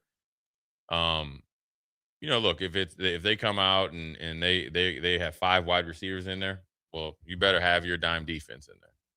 Or, but on the flip side, when you bring in your pass rush defensive line, that's where discipline has to be in based on who the quarterback is. You probably can't against Underwood. You don't want to leave the middle of the field open as far as like when you're running D-line stunts, or you want to hold it, eyes on him, and get him out to one side. So it all is just, like you said, it's a chess match. But the more guys that you can dominate and at like the basic set positions, and then you mix in the specialty stuff, nickel and dime, I think it's better for the team. Let's go ahead and talk about that as well. I mean, in this day and age, you need an answer from mobile quarterbacks. We kind of know what the answers are, but how do you think Nebraska's personnel matches up with like an Underwood, for example? But Dante Moore can scoot a little bit. Yeah. Hoover can move a little bit. Well, I think like if I think Chambliss helps. I think Owen Chambliss helps that because he's kind of crafty. He knows where, like based on what's called up front, where the quarterback will leak out. So I think that's where he can provide some production and obviously playmaking ability. I think with you just overall athlete, you look at like Dawson Merritt, right? Where I feel like he's the guy that's the most athletic, fast, and that can really chase guys down. And then I think with the way what they're potentially could do or what they would do is match any coverage or second or third level coverage or concepts with the front.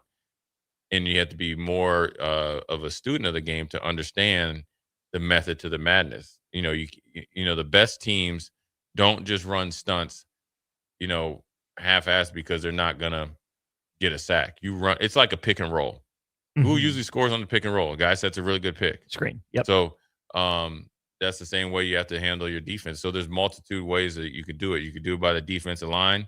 If it's me, I want to see Underwood play quarterback from the pocket. I want to see you. I have enough wherewithal and competitiveness and stamina to know that you cannot beat me for 4 quarters being in the pocket. So I might just mush rush, kind of like the old Patriots, right? Gotcha. Just make sure you don't have anywhere to go. Or I'm going to try to get you out to the side based on whether I'm blitz or the stunt, to where you only can throw to one side of the field. And then we have another defender, which happens to be the sideline. So there's different ways to do it based on the quarterback and what their skill set really is versus what you hear about. And of course, a big talking point against mobile quarterbacks will be, well, just spy him. What actually goes into that as the middle linebacker, typically responsible for that? Did you enjoy that when you were asked to do that? I did. I told you about Michael Vick, right? Well, okay, but no one's going to enjoy that. So yeah, but a mere mortal NFL quarterback. Yeah, but Mike, you get against a quarterback that can run. What's his name? His name is Brian Adams or something like linebacker. Like Brian Allen, like ruined his career. That was it. On one play against Mike Vick. One. Seriously, what they said, it was never the same. I liked it because if you match up with it and the back stays in and the quarterback isn't like overly mobile, and I trust the defensive line, you can get some good hits on the quarterback, sacks, and all that other stuff, right? But then also you got to be really, really smart. You got to understand the defensive front and actually the personnel, how they rush, their strengths and weaknesses, right? How the offensive line is going to block against those 4, who normally wins, and where you fit into that spy fitting into to make sure the quarterback doesn't kill squirt out. And that's just on a regular, like just basic 4-man rush versus if they put stunts in there, coverages in there, down and distance scenario, how well he's playing, how well you're playing, how physically, you can't take as many chances if you're playing with like a slight strained hamstring, or like a compromised ankle. So you got to be really strategic about it because ultimately you want to do what's best for the team. So there's a lot that goes into it, but it seems like a very passive role. Wait for the quarterback to do something. Can you play spy aggressively? Yeah, you can. I think you should do both. If you want the ball to come out and they're in a 5-man protection and you're the delay, you could be a delay blitzer. We've seen guys make a lot of plays like that. Or you could fake like you're blitzing and then drop back and then the quarterback just runs right into you. Or he throws it short and you get a big tackle, you're hustling to the ball and you get a forced fumble. So you want to be able to play cat and mouse with that as well. You can't just show that, well, he's a guy that's in the spy or he has a running back. He's just rushing in there. You're not just mirroring quarterback. Yeah, you got to do a little bit of both. Yeah. I always love a good delayed blitz, especially from a middle linebacker. It's kind of at least to my eye, the defensive equivalent of that little tight end pop pass. Block, release. Yeah, I mean, it's a little bit of both. I'd probably say I was probably a little bit on the over aggressive side. You know, it worked against me the one time against Michael Vick, and you know, I learned my lesson. And they did a tight end. It was an old crap screen, and I'd put on tape for. I'm sure they did the last 3 games, and I was rocking quarterbacks. I mean, I hit Byron Leftwich so hard, I thought he was dead. And I wanted Glad he wasn't, but good hit. Well, not literally. Yeah. I hit him. I thought I knocked him out. I was trying to knock him out. That's when you could really hit the quarterback. The Greg Williams in you coming out. No, I was playing in Houston.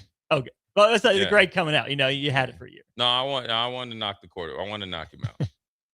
And when I looked back, he was like a crime scene. Like, you know how they spray around, and he, you know, spray around the guy. He was laying like that. Seriously. Man. And I was hyped. Best hit of your career? No, that's when I knocked Michael Pittman's head all smooth off. But I hit Byron. Byron Leftwich is a big dude. Big dude. I hit him. I looked back, and he was out. Well, I thought he was out, and I was hyped. Next thing you know, I look back. My man rose up like the Undertaker. Well, part of the story is I was hitting some quarterbacks and getting some like a half a sack or something like that when we played man, and also sometimes they keep tight ends as well, so it was kind of all the same. Well, then, you know, we played Atlanta after Michael. I'm thinking there's no way Michael Vick's going to be this mobile coming back after that broken ankle. So it's time for him to meet his maker, which would be me. Rents due. Yeah. So he was running, and right when I thought I had him, he set up, threw it back there. And the rest is history. The rest is history. And that was the longest run to the sideline after getting off that field 3rd down.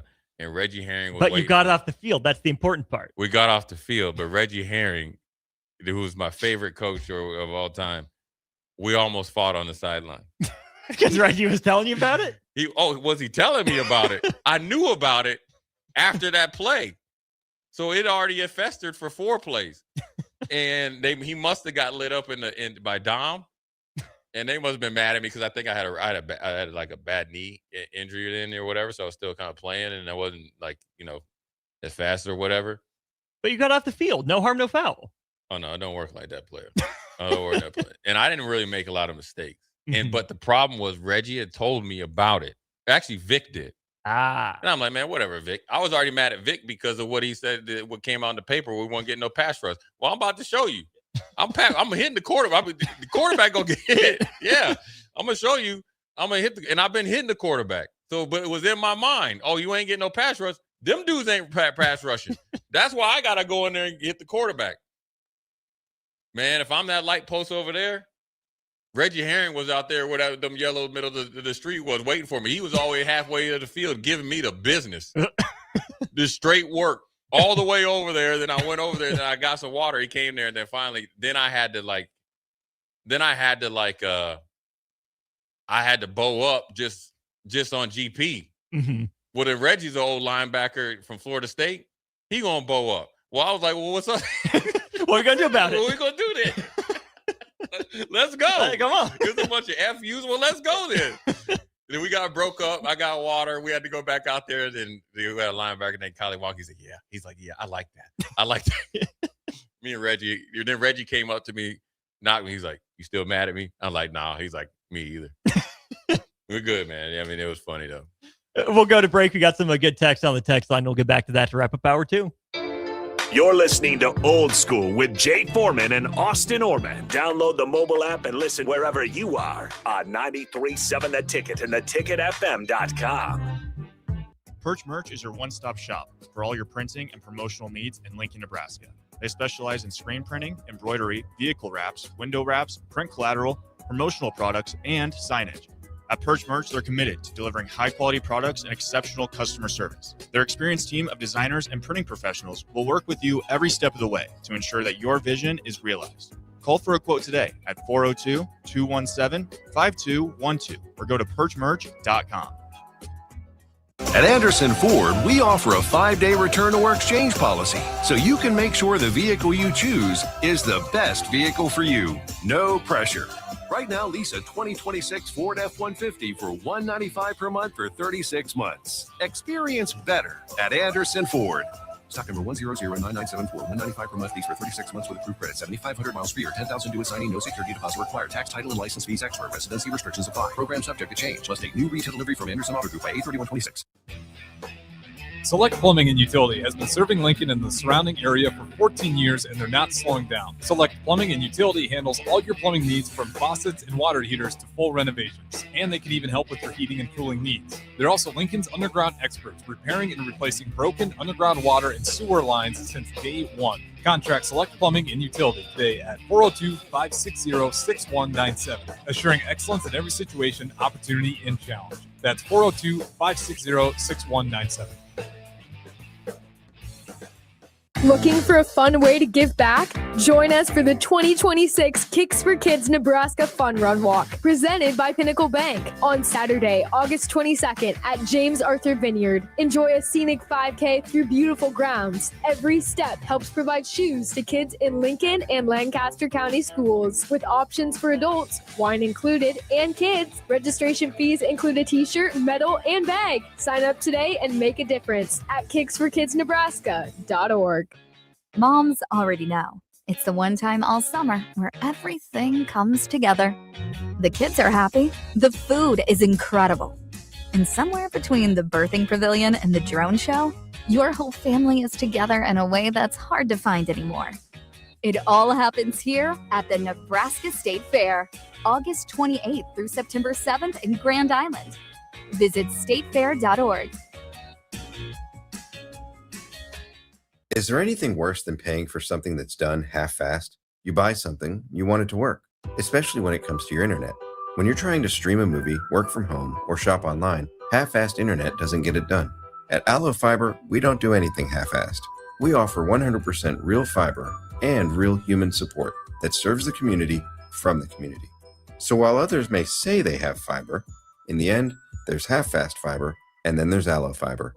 Allo Fiber, internet built for you. Bauer Underground has been serving local contractors and utility contractors all across the state since 1997. When you see the black and white trucks, you know that the best workers in the business have arrived. Bauer is currently looking for equipment operators, laborers, diesel mechanics, and aerial linemen. Join the brotherhood built upon hard work, authentic people, and a pedigree of success. They're offering top-notch benefits, matching 401k, and a $600 per year clothing allowance. Bauer Underground, a family-friendly company with room for advancement. We're not living in some perfect TV land, the kind where the sun's always shining and life's what-ifs just don't exist. Here in Nebraska, we live in reality. We have unpredictable weather and risky moments that mean you need insurance protection you can trust. At Battle Creek Insurance Company, we protect you with flexible policies for home, auto, farm, and multi-peril crop insurance. Hometown service for all of life's what-ifs. Contact your local independent agent and ask about Battle Creek Insurance. Better together. Building a new home can be a challenge, a lot of big choices. With our Remington homes, we have designed 15 different floor plans that appeal to a wide range of people. Bob Benish of Aspen Builders, talking about Remington Homes, which makes the home building process easier. People really enjoy being able to go to our website, which is remingtonlincoln.com, pick a plan, pick a price point, go through and build it yourself. You have a lot of options, whether you want granite, painted trim, wood floors, more stone, all options with our Remington homes. People do not want to be married to their house payment. You're able to get what you really want in a home for a great price with very limited stress. And that's what Remington homes are all about. Home building is easier with a Remington home from Aspen Builders at 423-6811. Online at remingtonlincoln.com. remingtonlincoln.com. Back to Old School with Foreman and Orman on 93.7 The Ticket.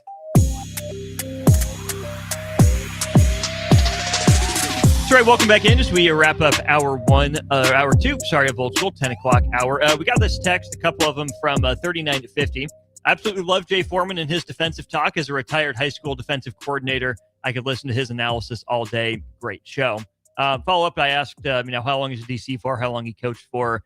15-year DC, 20-year coach in high school in both 11-man and 8-man. And Jay, you're saying you ran a 4-4 stack in 11-man and a 3-4 in 8-man. I like it. And tip the hat, though, for 20 years. That's a being a coach, you know, like I said, a guy that a good coaches and a coach that really enjoys coaching. You know, they've taken the upon themselves to serve, and so it sounds like he's done a good job. So you want to tip the hat to them because unfortunately, there's some not really good coaches out there. More good coaches. So you need more good coaches out there.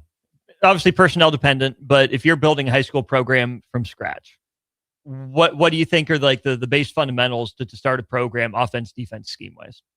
Well, I mean, obviously across the lines, I want to obviously be able to recruit and develop those guys because I would be recruiting. Just within your district, though, right? Yeah. Yes. Yes. You know, of course, yeah, man. I think defensively, I'd probably run something like what he said, like 4-4 stack, and just I don't think you can run a 3-4 in high school. 11 man. Okay. 8 man can. Yeah. So is that just like one floating safety out back? Is that what we're doing? You need a human eraser. I like it. I think you can get some D-line, 4-4, you kind of can tack and stuff like that. And I would like to teach the kids just like all the, get them college ready, just kind of make it more of a program, where they're running different things and keep them all hopefully engaged. Offensively, obviously, you're going to be doing some RPO or some kind of spread, but then obviously I want to be able to run the ball at a unique situation. Eric has been texting in a lot, and I suppose we should give him some attention here. He says, Jay, I'm trying dry brining a ribeye for the first time tonight. Well, what are you putting it in? He didn't say. He just left it at dry brining. What would you put it in? Well, if it's dry, it's not going to be in liquid. Right. Go to ribeye. Mm-hmm. Was it Worcestershire sauce? Classic. And with a ribeye, you don't need a lot of seasoning. Maybe just a little bit lighter. I'm a salt and pepper guy on really good cuts of meat. Maybe a little bit of garlic salt. But what I do is I take a fork and especially if you're doing it this long, is that poke some holes in there so that Worcestershire sauce and some of your seasonings can get down in there. But the biggest thing is that you want it at room temperature and you want to make sure it's dry, like when you first dry. Yeah. Then it's on and popping. Yeah, a little jealous there, Eric. Bill and Bennett wants to know, Jay, the best tight end you played with in the NFL. That's a good question. Well, Vernon Davis. Sure. You know who was really good? And speaking of Michigan, it was Jay Remersma. Oh, there's a name. Yeah, there's a name. He went to Michigan as a quarterback. They moved him to tight end, and he was really good at Buffalo. Really good hands. Worked himself into a tight end. Now he's some sort of like senator or something like that. Jay was always like he fit Michigan. I always felt like he was a smart student. He was real smart, but the Michigan was loud. Michigan was loud. I mean, yeah, that's it. Yeah, for sure. Nice. Well, no, I'd probably actually say Jeremy Shockey. Oh, that's what okay. the Giants. Yeah, Mhm. Jeremy Shockey was. He was actually a good dude too. Where does Vernon Davis specifically fit in your tight end pantheon? Right. I mean, how far back is he of Gonzalez, Gates, etc.? I mean, he's far enough back, but he was a problem. He was a problem, especially when he figured it out. Mm-hmm. And what's crazy? We ran into Vernon Davis down at the Super Bowl. Hey, you're Vernon Davis. Did that happen? I knew Vernon Davis because I played with him. Yeah. And he's from Maryland area. But I had Jake with me. Yeah, that's what I'm saying. Hey, you're Vernon Davis. Yeah. Yeah. That's how it went? Yeah. And I was like, yeah, I'm going to go over and talk to him. And he just sat there and just looked at him. Did he stare at him the same way he did? No, but he looked at him for a while. And Vernon Davis was down there he was filming something, doing some media stuff. But it was, when he figured it out, kind of after that Mike Singletary thing, he maybe matured or whatever, he was a problem. You talking about 255 pounds, explosive, physical. Now you talking about moving on, setting the edge. He was physical. Shockey, I feel like it's glossed over too. Forgotten in that Giants. You know what's crazy? That Shockey was just on the nightcap or whatever with Shannon Sharp. The thing that I hate for Shockey that sucks is that Warren Sapp, who's a University of Miami alum, tried to say that he was the snitch with the Bounty Gate, and it wasn't him. Like Shockey said, the reason why he's not like out, he's just said, I don't want to talk to anybody now. But people don't realize, look, in the Hall of Fame game where I played against him, ran somebody over. Then he was running, the Colts play as well. And, he won a Super Bowl with the Giants when he was hurt, that year. And then he won with the Saints. He played with Carolina. He kind of is forgotten because I think he was a little gun shy after how his tenure at the Giants ended. He had a real bad staph infection. Then he broke his ankle, so he couldn't be around. So then people thought he was like a bad teammate. Yeah. And then he left after that. And so it's kind of one of those things that he just kind of went off into the abyss. We get this from 4850. People always sleep on Ben Coates at tight end. But hey, Ben Coates was cold-blooded. Cold-blooded. Towards the end of his career, cold-blooded. The biggest pads on a man. More pad than man. That was back when the tight ends were big dudes. He was cold. He was kind of like, I wouldn't say he was like Gronk. I mean, Gronk was just powerful, big, and fast, but he had that big body, that he would catch it, catch it, and you just couldn't do anything about it. Miami had a really good tight end as well, Troy Drayton, and then they drafted a guy named Edmonds, I think, was decent. But yeah, tight ends were a problem back when I played. It is interesting thinking through just the modern era and the top quarterbacks in the league. You tie Mahomes and Kelsey. I think you still tie Lamar Jackson and Mark Andrews in some ways because, for sure. Haven't had the reliable pass catchers outside the whole time. Obviously, they Inksae Flowers. Josh Allen hasn't had that dude. They've had some names, had some pop-up years, but he doesn't have that established tight end necessarily. Maybe he did for a time, but Knox was for a minute. Yeah, Knox was good. I like Kincaid, but Kincaid hasn't taken off, but Knox, before he got hurt was a problem. It's sneaky, but wasn't on that same level. Yeah. So he had Knox, and that was what he needed early in his career. Then you went outside with Stephon Diggs and those guys. Then now you with need the Commanders now, by the way. Yep. Yeah, I know. I just saw that. And then you got Kincaid, who has to continue to progress. Knox is still there, but Kincaid needs to take that and be a problem because if Josh Allen gets something like that, then you won't have the scenarios like he had last year in the playoffs. Yeah, and I mean, Kansas City's looking for that replacement for Kelsey coming up. Is it Gray? They want it to be. And it's the one other guy that they said that's was he a late draft pick or something? I just thought he was like number 81. He's like a really good athletic. Sooner or later, Kelsey's got other obligations that he's got to handle, and so Baltimore found their guy with Likely. Yeah, now, Andrews is kind of falling off, but now Likely's at New York Giants. That's right. Good call. Yeah, yeah. Every quarterback generally has a tight end that's maybe not a full-fledged problem, but is definitely reliable and productive. Quick one here then from Brandon on YouTube chiming in. Jay, how do you feel Kenyon Sadiq will be as a pro? If they find I think he could be a problem. I watched Oregon against Minnesota last year, and I was like, who is this dude? And then he was like, he's pretty good. Yeah, I think he could be. He's not as big as some of those tight ends, like tall wise, but he reminds me of a guy I mentioned before, like Algie Crumpler. Oh, okay. Fast, 6'3". I think he's 6'3"-ish. Well put together, run after the catch, and just a guy that's just by his speed and athletic, but he's a problem. I remember him from that Big Ten championship against Penn State. Made a couple big plays in that one. Yeah, I mean, and he's a big play guy, and so that's where you look for him to really take off for the Jets, and they need it with your boy Geno Smith. That they do. Appreciate Brandon listening in on YouTube there, GBR Captain as well. We're going to take off into hour 3 of the show. Come back with us. Watch Old School live on Facebook, YouTube, or Twitch. Old School with Foreman and Orman on 93.7 The Ticket and theticketfm.com. This is Lincoln's home for sports talk on the FM dial. Also online at theticketfm.com. On the internet. KNTK FM Firth, 93.7 The Ticket.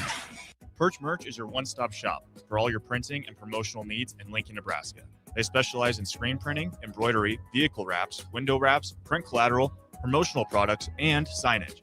At Perch Merch, they're committed to delivering high-quality products and exceptional customer service. Their experienced team of designers and printing professionals will work with you every step of the way to ensure that your vision is realized. Call for a quote today at 402-217-5212 or go to perchmerch.com.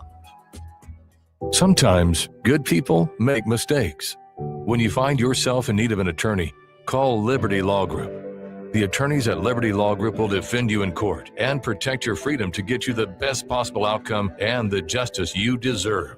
Trust your freedom to Liberty Law Group, the best criminal attorneys in Nebraska and Iowa. Call them today at 877-404-5238. That's 877-404-5238. Or check them out online at libertylawgroup.com. Start your Sundays off right with Jeff and Nicole Essink on Fitness Fanatics. Jeff and Nicole discuss health and wellness, how to achieve fitness goals, and more through the life of gym owners and gym goers. It's Fitness Fanatics from 9 to 11 a.m. on Sundays on 93.7 The Ticket and theticketfm.com. Hi, Kendall Warnock here, owner of A1 Automotive in Seward. We're more than just an automotive repair shop. We're part of this community. Our mission is simple: serve people well, build trust, and provide reliable vehicle repairs at a fair price. From oil changes to diagnostics, major repairs, we're here to help keep your family safe on the road. A1 Automotive, 408 Main Street, Seward, Nebraska.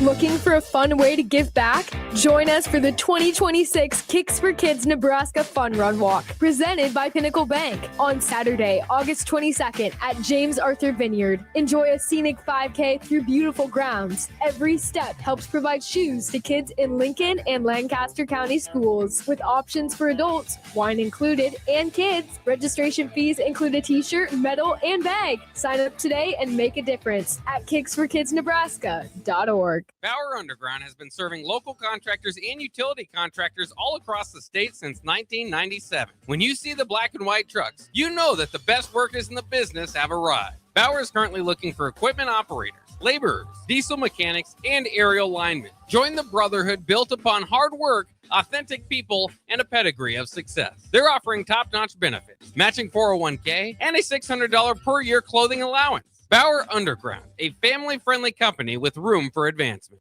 If you're seeking a career with a growing company, Dana Trucking and Excavating is hiring and looking for additions to their team. Dana Trucking has a strong team culture, competitive pay, 401ks, and benefits like health, dental, and vision. Drivers are guaranteed 40 hours per week, even in the winter months, and are home every night. Start your career today at Dana Trucking and Excavating. Apply today at GainaTrucking.com. Rico here with HIS Auto Care at 70th and Van Dorn, letting you know HIS is a great place to bring your vehicle for service. With superior service bumper to bumper, we'll treat your vehicle like it's your mother's. It doesn't get any better than that. So call 402-488-8934 and HIS Auto will make you glad you did. 5% off, mention this ad, and for sure your mother will be proud you called. 402-488-8934, HIS Auto Care, 70th and Van Dorn. God bless you. Moms already know. It's the one time all summer where everything comes together. The kids are happy. The food is incredible. And somewhere between the birthing pavilion and the drone show, your whole family is together in a way that's hard to find anymore. It all happens here at the Nebraska State Fair, August 28th through September 7th in Grand Island. Visit statefair.org. We're not living in some perfect TV land, the kind where the sun's always shining and life's what-ifs just don't exist. Here in Nebraska, we live in reality. We have unpredictable weather and risky moments that mean you need insurance protection you can trust. At Battle Creek Insurance Company, we protect you with flexible policies for home, auto, farm, and multi-peril crop insurance. Hometown service for all of life's what-ifs. Contact your local independent agent and ask about Battle Creek Insurance. Better together. Coming at you live from the heart of downtown Lincoln, this is Old School with Foreman and Orman.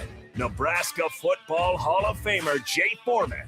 Here's Coy Detmer dropping straight back in the pocket. Rifles a pass. It was tipped. It's picked off by Foreman. He's at the 15, 10, 5. He'll score!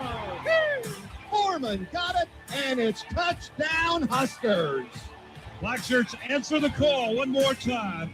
And Austin Orman. Old School with Foreman and Orman is sponsored by Graham Tire Company of Lincoln, your tire store next door with 4 Lincoln locations. Old School with Foreman and Orman on 93.7 The Ticket and theticketfm.com. Away we go into hour 3 of Old School. We'll keep talking some football throughout the course of the show. 402-464-5685 if you want to be a part of the show. Big thanks to Graham Tire for their sponsorship of Old School. He's Jay Foreman. I'm Austin Norman, taking you into your lunch hour here on a beautiful Friday. Got another one from the Starter Heyman Jewelers text line, J0739. We can do this in two parts. First of all, in college and then in the pros. The best offensive tackle you played against? Well, college,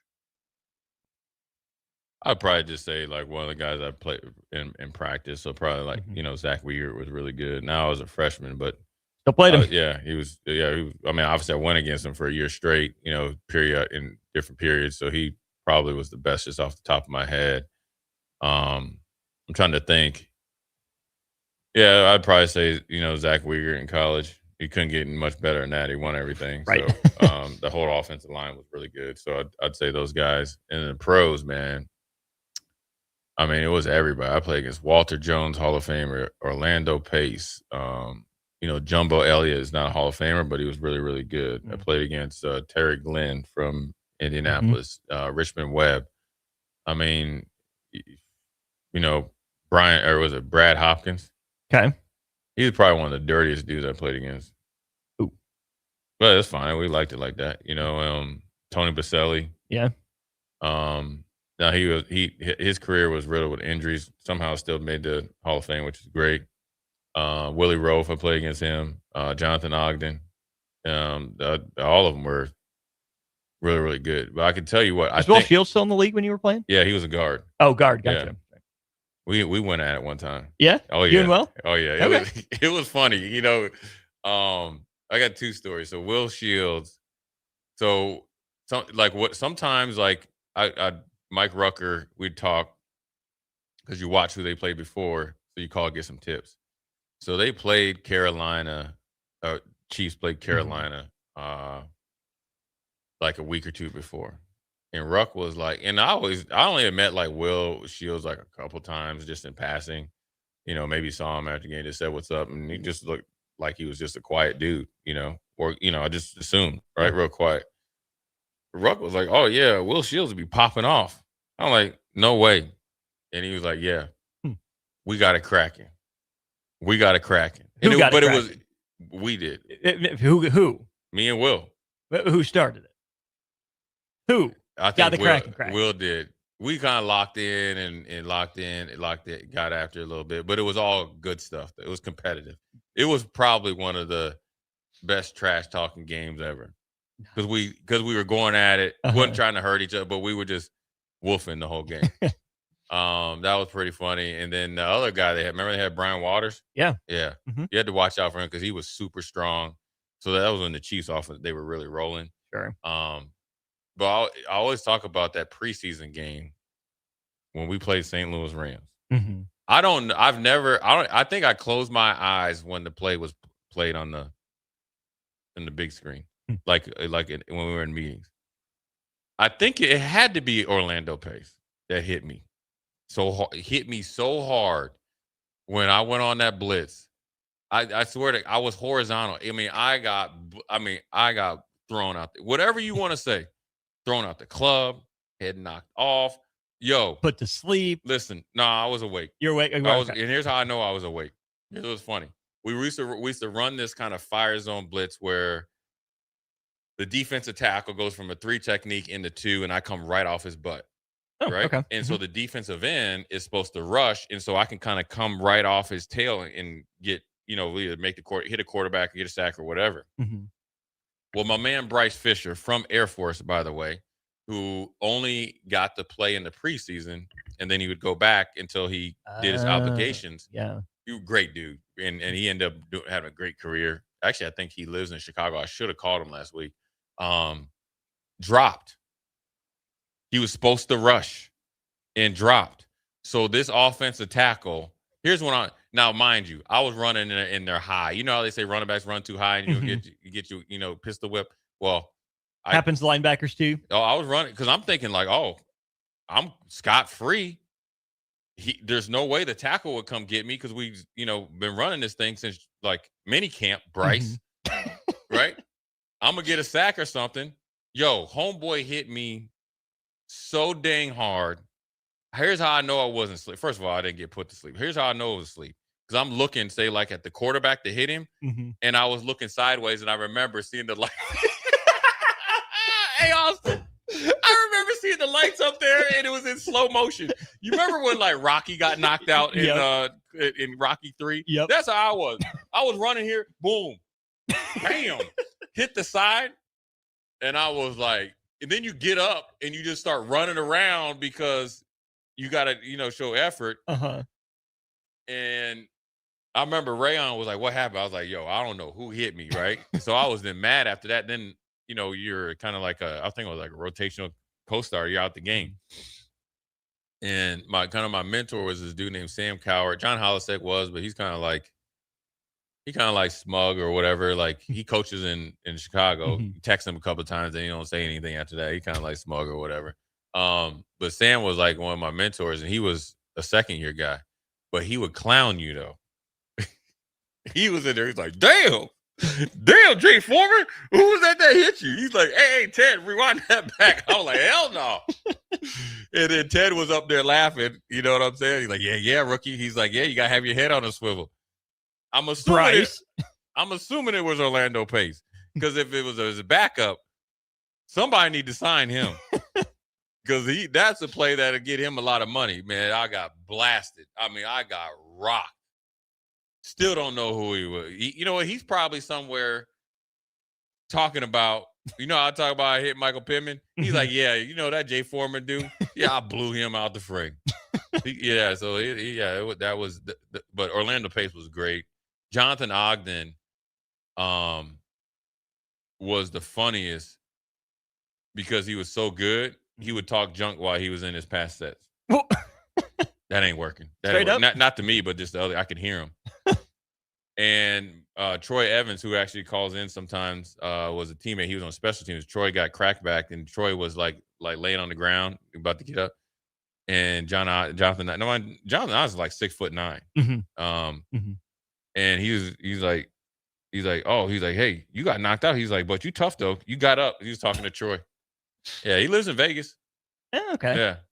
We actually saw him in the airport. I did not go over there and bring Jake. By that time, when you learned your lesson. When we were leaving Vegas, it was time for Jake to go on his merry way. But Jonathan Ogden's there. I'm surprised he wasn't in the food coma. You'd have to drag him through Harry Reid International Airport. He has a wooden leg.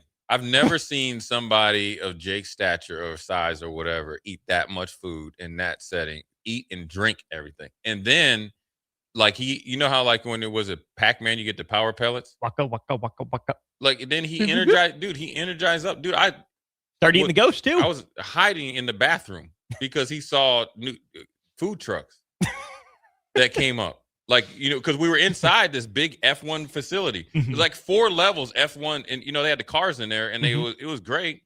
And then they had the food, so we didn't even see the food trucks. So he comes out, he's like, "Oh, Jay, there's food trucks. Look at this." And he had 2 big things of like 2 big plates. He's like, "You want this?" I was like, "No." Carrying Sam Cassell style. Yeah, 2 plates, and then he down nosed. I was like, "Yeah, it's time for me to take you home." 0739 wants to know your 40 time. Were you a speed merchant? I was fast enough. I think I ran a 4.58, 4.63. I'll do. Fast enough, but 240 or something. Wasn't the fastest, definitely wasn't the slowest. I was quick though. That's where my deal was, quick and timing and stuff like that. That's why when the tire went flat, man, it's tough. Need Graham Tire to get you right. That's right. If I had Graham Tire, I would have been maybe strung out another year or 2. But I was fast enough. I wasn't. I remember when Javon Curtis ran like 4.4. I thought I was rolling. Like, when you run a good 40, here's what happens at the combine. It goes silent, and then you just hear whispers because they're trying to figure out what you got. Did you get the same? That's what I got. Right. You see that? Right. So that's good. And then you get a couple claps or whatever. Now, mind you, we weren't on TV or anything. I mean, heck, they didn't even let us wear. They only allowed us to wear 1 pair of shoes. Remember saying that? Yeah. These guys have different outfits. Drill. Yeah, per drill. So I thought I ran a good 40, and they would never tell you your time. My agent called me, and knew I ran good enough. And one of the scouts kind of told me, just gave me a heads up. But then, like Mike Peterson ran well and stuff like. I mean, there were some guys that ran really well. That were speed, like I would say, speed merchants. Yeah. Mike enough. Peterson. Colts. That's one? Okay. Yeah. Okay. He was cold-blooded, too. Mm-hmm. Good draft class. Yeah, heck of a draft class. In the next half an hour or so, the end of this segment and the next segment, let's do some NFL quarterback tiers here, Jay. The Athletic surveyed 50 executives and coaches to rank 35 veteran quarterbacks. Tier 1 is 4 guys. Mahomes by a hair over Allen, in a tie with Matthew Stafford, and the 4th guy in Tier 1 is Joe Burrow. How accurate is that tier? I like it. I think Joe Burrow is there. It's just that, he's been just having a string of bad luck. I mean, I'm looking at everybody else. I think that's factual. No Lamar Jackson in Tier 1. Nah, because the playoffs, man. I mean, actually, I think Lamar Jackson should be up there. But I think it should be top 5. He's definitely in the top tier because he's the guys you lose sleep over. This is a big year for him. Mm-hmm. But yeah, I think Lamar's up there.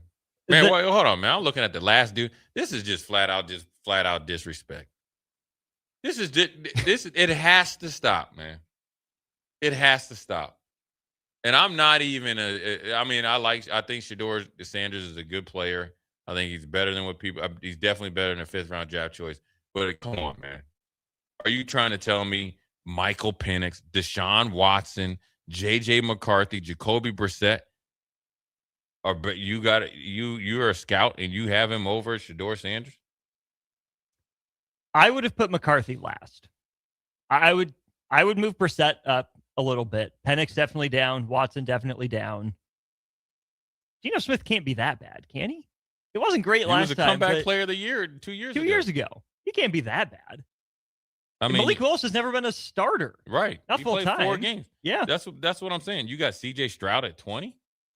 Well, let's go through that tier 3, right? Because tier 2 we can do in the next segment, but that tier 3, I'm not sure C.J. Stroud is worse than Bo Nix. That's what I was about to say. I'm not sure he's worse than Aaron Rodgers.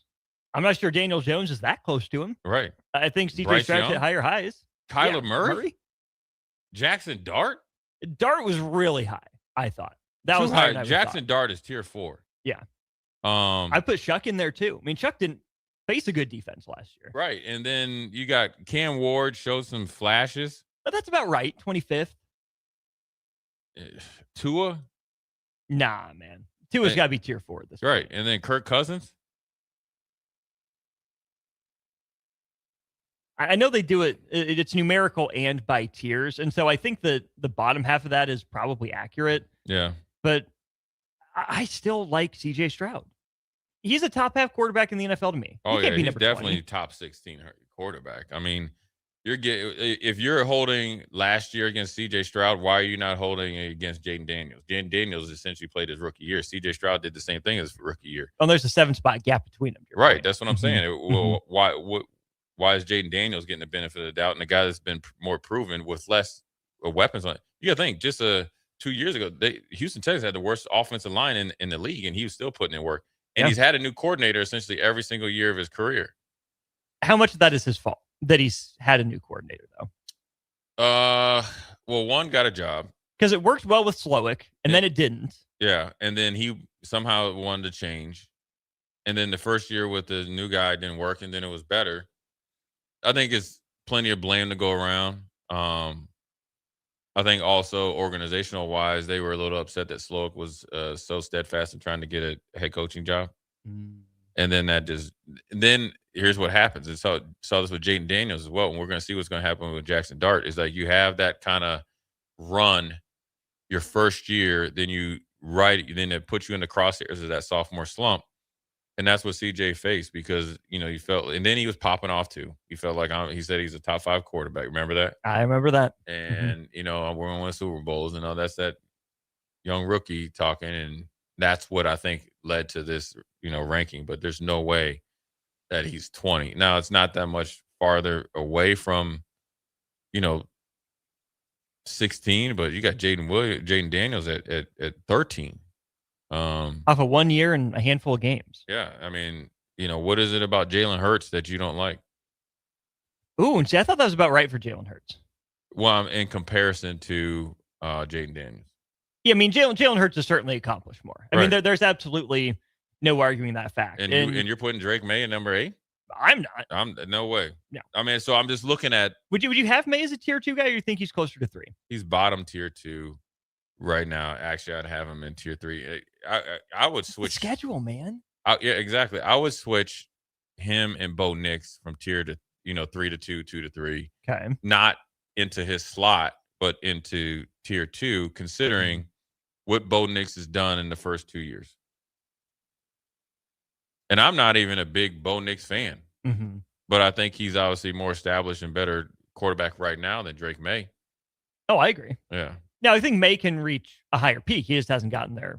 Yeah. Didn't have that chance, but there's no way. And it's so funny to me. The one that jumps out at me is seeing Brock Purdy and Caleb Williams next to each other. 2 completely different types of players got the exact same votes. Right. And, Brock Purdy has had to fight and scratch his way. Now he's getting probably over credit for it right now, where you didn't get enough credit before, both, by the team contract wise and obviously nationally, right? Everybody kept talking about, well, he was Mr. Irrelevant. Where Caleb Williams seemed to figure it out about halfway through the season. He got hot. That's why, remember we talked a couple of days ago, sometimes getting bamboozled by late game heroics can cloud your realistic judgment of quarterbacks. Yeah. And, I think Caleb Williams, again, this is going to see. Now, it's not a sophomore slump. Sophomore slump to me is after you have your first really good year. Let's see how he performs this year. But yeah, that's an interesting list, man. Wow. Shedeur. I mean, how you got 2 Cleveland quarterbacks on there? Well, you have multiple from multiple teams then, because you have both Penix and Tagovailoa in there as well. No Fernando? They don't evaluate rookies. So it's got to be second guys going into their second year or later, and presumptive starters. If you're looking to the bottom of the list for that, you have those 2 guys. Oh, and then so the 2 guys from the Falcons and the 2 guys from the Browns. Would there have to be another double up to get to 35? Trying to do some math here. You have 30. They have 2 from 2 teams. That to me is 34. Would you have another double up, or am I just bad at doing math? There would have to be another double up. That's because it's 3 extras. Yeah, that's what. Okay. The Vikings? Yeah, Vikings. Oh yeah, Murray and McCarthy. Yeah. There you go. Yeah. Sounds like Murray's looking really good, at least in training camp. This contract is showing you he's starting. Well, there's that. Yeah. Also, I think Kevin O'Connell's just good for quarterbacks. And I don't want to put all the blame on J.J. McCarthy, but I tend to give guys like O'Connell, even Matt LaFleur to some extent, Ben Johnson, obviously, your Shanahans, your Reeds. I tend to give those guys a lot of credit for quarterbacks in development. If you can't make it work in those quarterback-friendly systems with those guys, I'm putting a lot of that on the player. I mean, he took Sam Darnold from a guy that was thrown away like trash to making him a franchise quarterback and playing some of the best football in like Viking history as far as the quarterback position.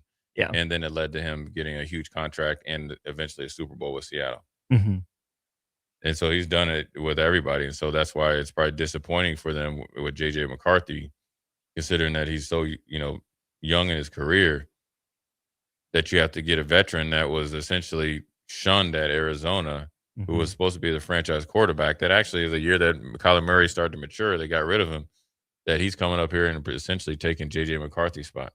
Yeah. Crazy. And with McCarthy, going number 9? I think it sounds right. Yeah. Wow.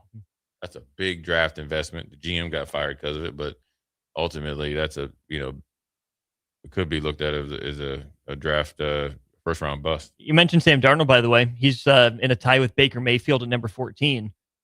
Who do you think has a better year next year? Pissed off Baker with the contract, or Sam Darnold off Super Bowl? Go Baker.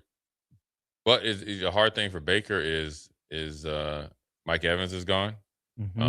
Godwin isn't the up and coming. Now you got Mbuka, but Mr. Reliable Mike Evans is gone. Mr. 1K. And when he was forced in that scenario last year, his interception rate went up. So, and when you have on the back of your mind, they don't want me here, they're not going to pay me. It's just really, sometimes you could press a little bit, but I think Baker Mayfield would do better. We also had some running back contracts handed out, 3 of them in the last week. Let's go ahead and talk about those. Dead. It's coming back. Yeah. Turn of the Jedi. He's Jay Foreman. I'm Austin Norman. Half an hour to go on Old School. You're listening to Old School with Jay Foreman and Austin Orman. Download the mobile app and listen wherever you are on 93.7 The Ticket and theticketfm.com. If you're seeking a career with a growing company, Gaina Trucking and Excavating is hiring and looking for additions to their team. Gaina Trucking has a strong team culture, competitive pay, 401ks, and benefits like health, dental, and vision. Drivers are guaranteed 40 hours per week, even in the winter months, and are home every night. Start your career today at Gaina Trucking and Excavating. Apply today at GainaTrucking.com. Moms already know. It's the one time all summer where everything comes together. The kids are happy. The food is incredible.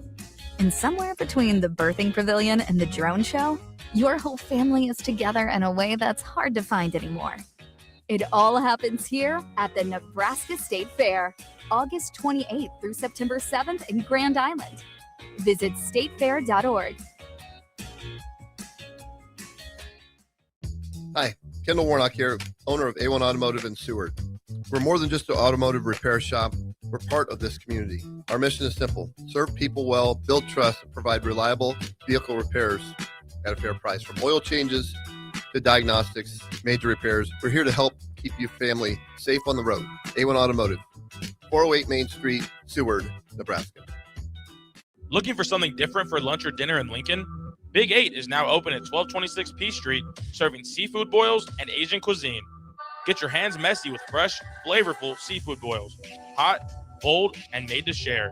Or enjoy classic Chinese and Asian dishes, perfect for lunch, dinner, or a night out with friends and family. Big flavors, generous portions, a brand new dining experience. Big 8, now open in Lincoln. Building a new home can be a challenge, a lot of big choices. With our Remington homes, we have designed 15 different floor plans that appeal to a wide range of people.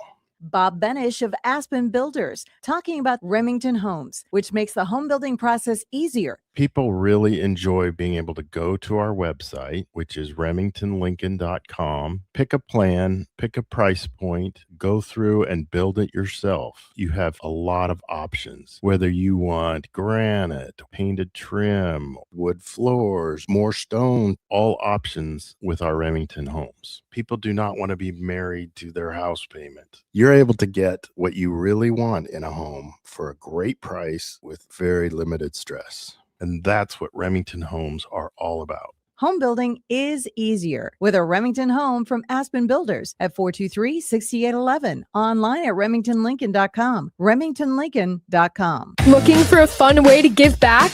Join us for the 2026 Kicks for Kids Nebraska Fun Run Walk, presented by Pinnacle Bank, on Saturday, August 22nd at James Arthur Vineyard. Enjoy a scenic 5K through beautiful grounds. Every step helps provide shoes to kids in Lincoln and Lancaster County schools, with options for adults, wine included, and kids. Registration fees include a t-shirt, medal, and bag. Sign up today and make a difference at kicksforkidsnebraska.org. Is there anything worse than paying for something that's done half-assed?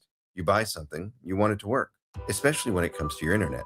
When you're trying to stream a movie, work from home, or shop online, half-assed internet doesn't get it done. At Allo Fiber, we don't do anything half-assed. We offer 100% real fiber and real human support that serves the community from the community. So while others may say they have fiber, in the end, there's half-fast fiber, and then there's Allo Fiber. Allo Fiber, internet built for you. Building a new home can be a challenge, a lot of big choices. With our Remington homes, we have designed 15 different floor plans that appeal to a wide range of people.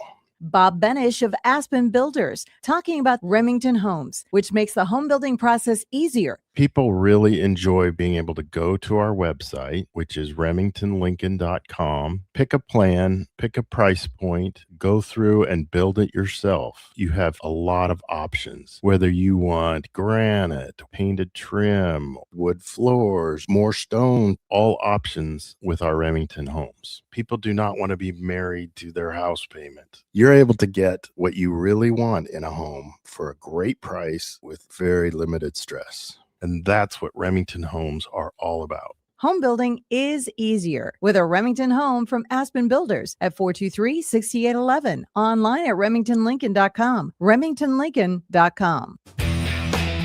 Select Plumbing and Utility has been serving Lincoln and the surrounding area for 14 years, and they're not slowing down. Select Plumbing and Utility handles all your plumbing needs from faucets and water heaters to full renovations, and they can even help with your heating and cooling needs. They're also Lincoln's underground experts, repairing and replacing broken underground water and sewer lines since day one. Contact Select Plumbing and Utility today at 402-560-6197, assuring excellence in every situation, opportunity, and challenge. That's 402-560-6197.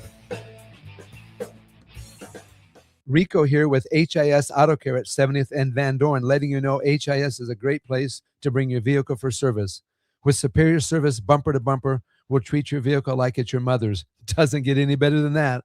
So call 402-488-8934 and HIS Auto will make you glad you did. 5% off, mention this ad, and for sure your mother will be proud you called. 402-488-8934, HIS Auto Care, 70th and Van Dorn. God bless you.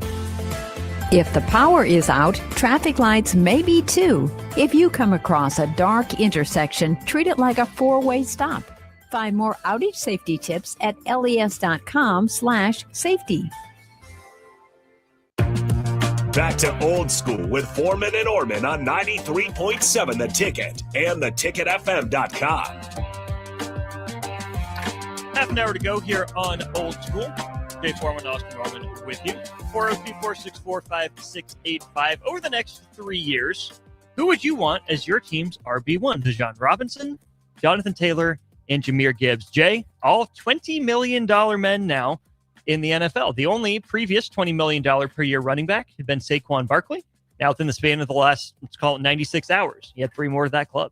Yeah, I remember when Saquon, took a little bit less money on the franchise tag to come back that year. Then obviously broke bread with the Eagles, set the path for these 3 young men to break bread within hours. Once one went off, the other 2 was like, all right, it's our time. I'll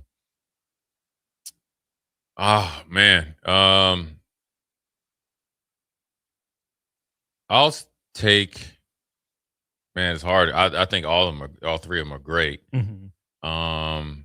I guess for my style, right, I would take Taylor. Okay.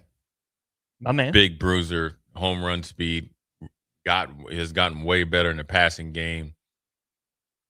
He's a problem. But I think it comes down to Robinson or Gibbs.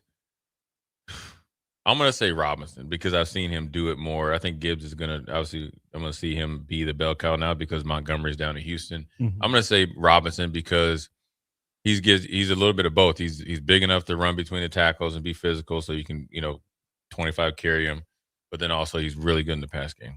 But they're all really good young, great running backs. I do have some injury concerns with Taylor. It's not starting to add up necessarily. Hammies and even just the context of the offense as well. If defenses figure out Daniel Jones or it's not as historically good, I kind of worry about it, but he's had worse quarterback situations and done more, so maybe I shouldn't be.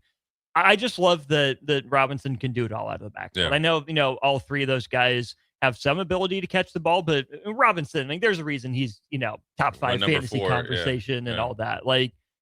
He's not Alvin Kamara. They're different types of runners, but I think Atlanta's got a bunch of creative ways they can use it. Yeah, and I think, was it Charbonnet?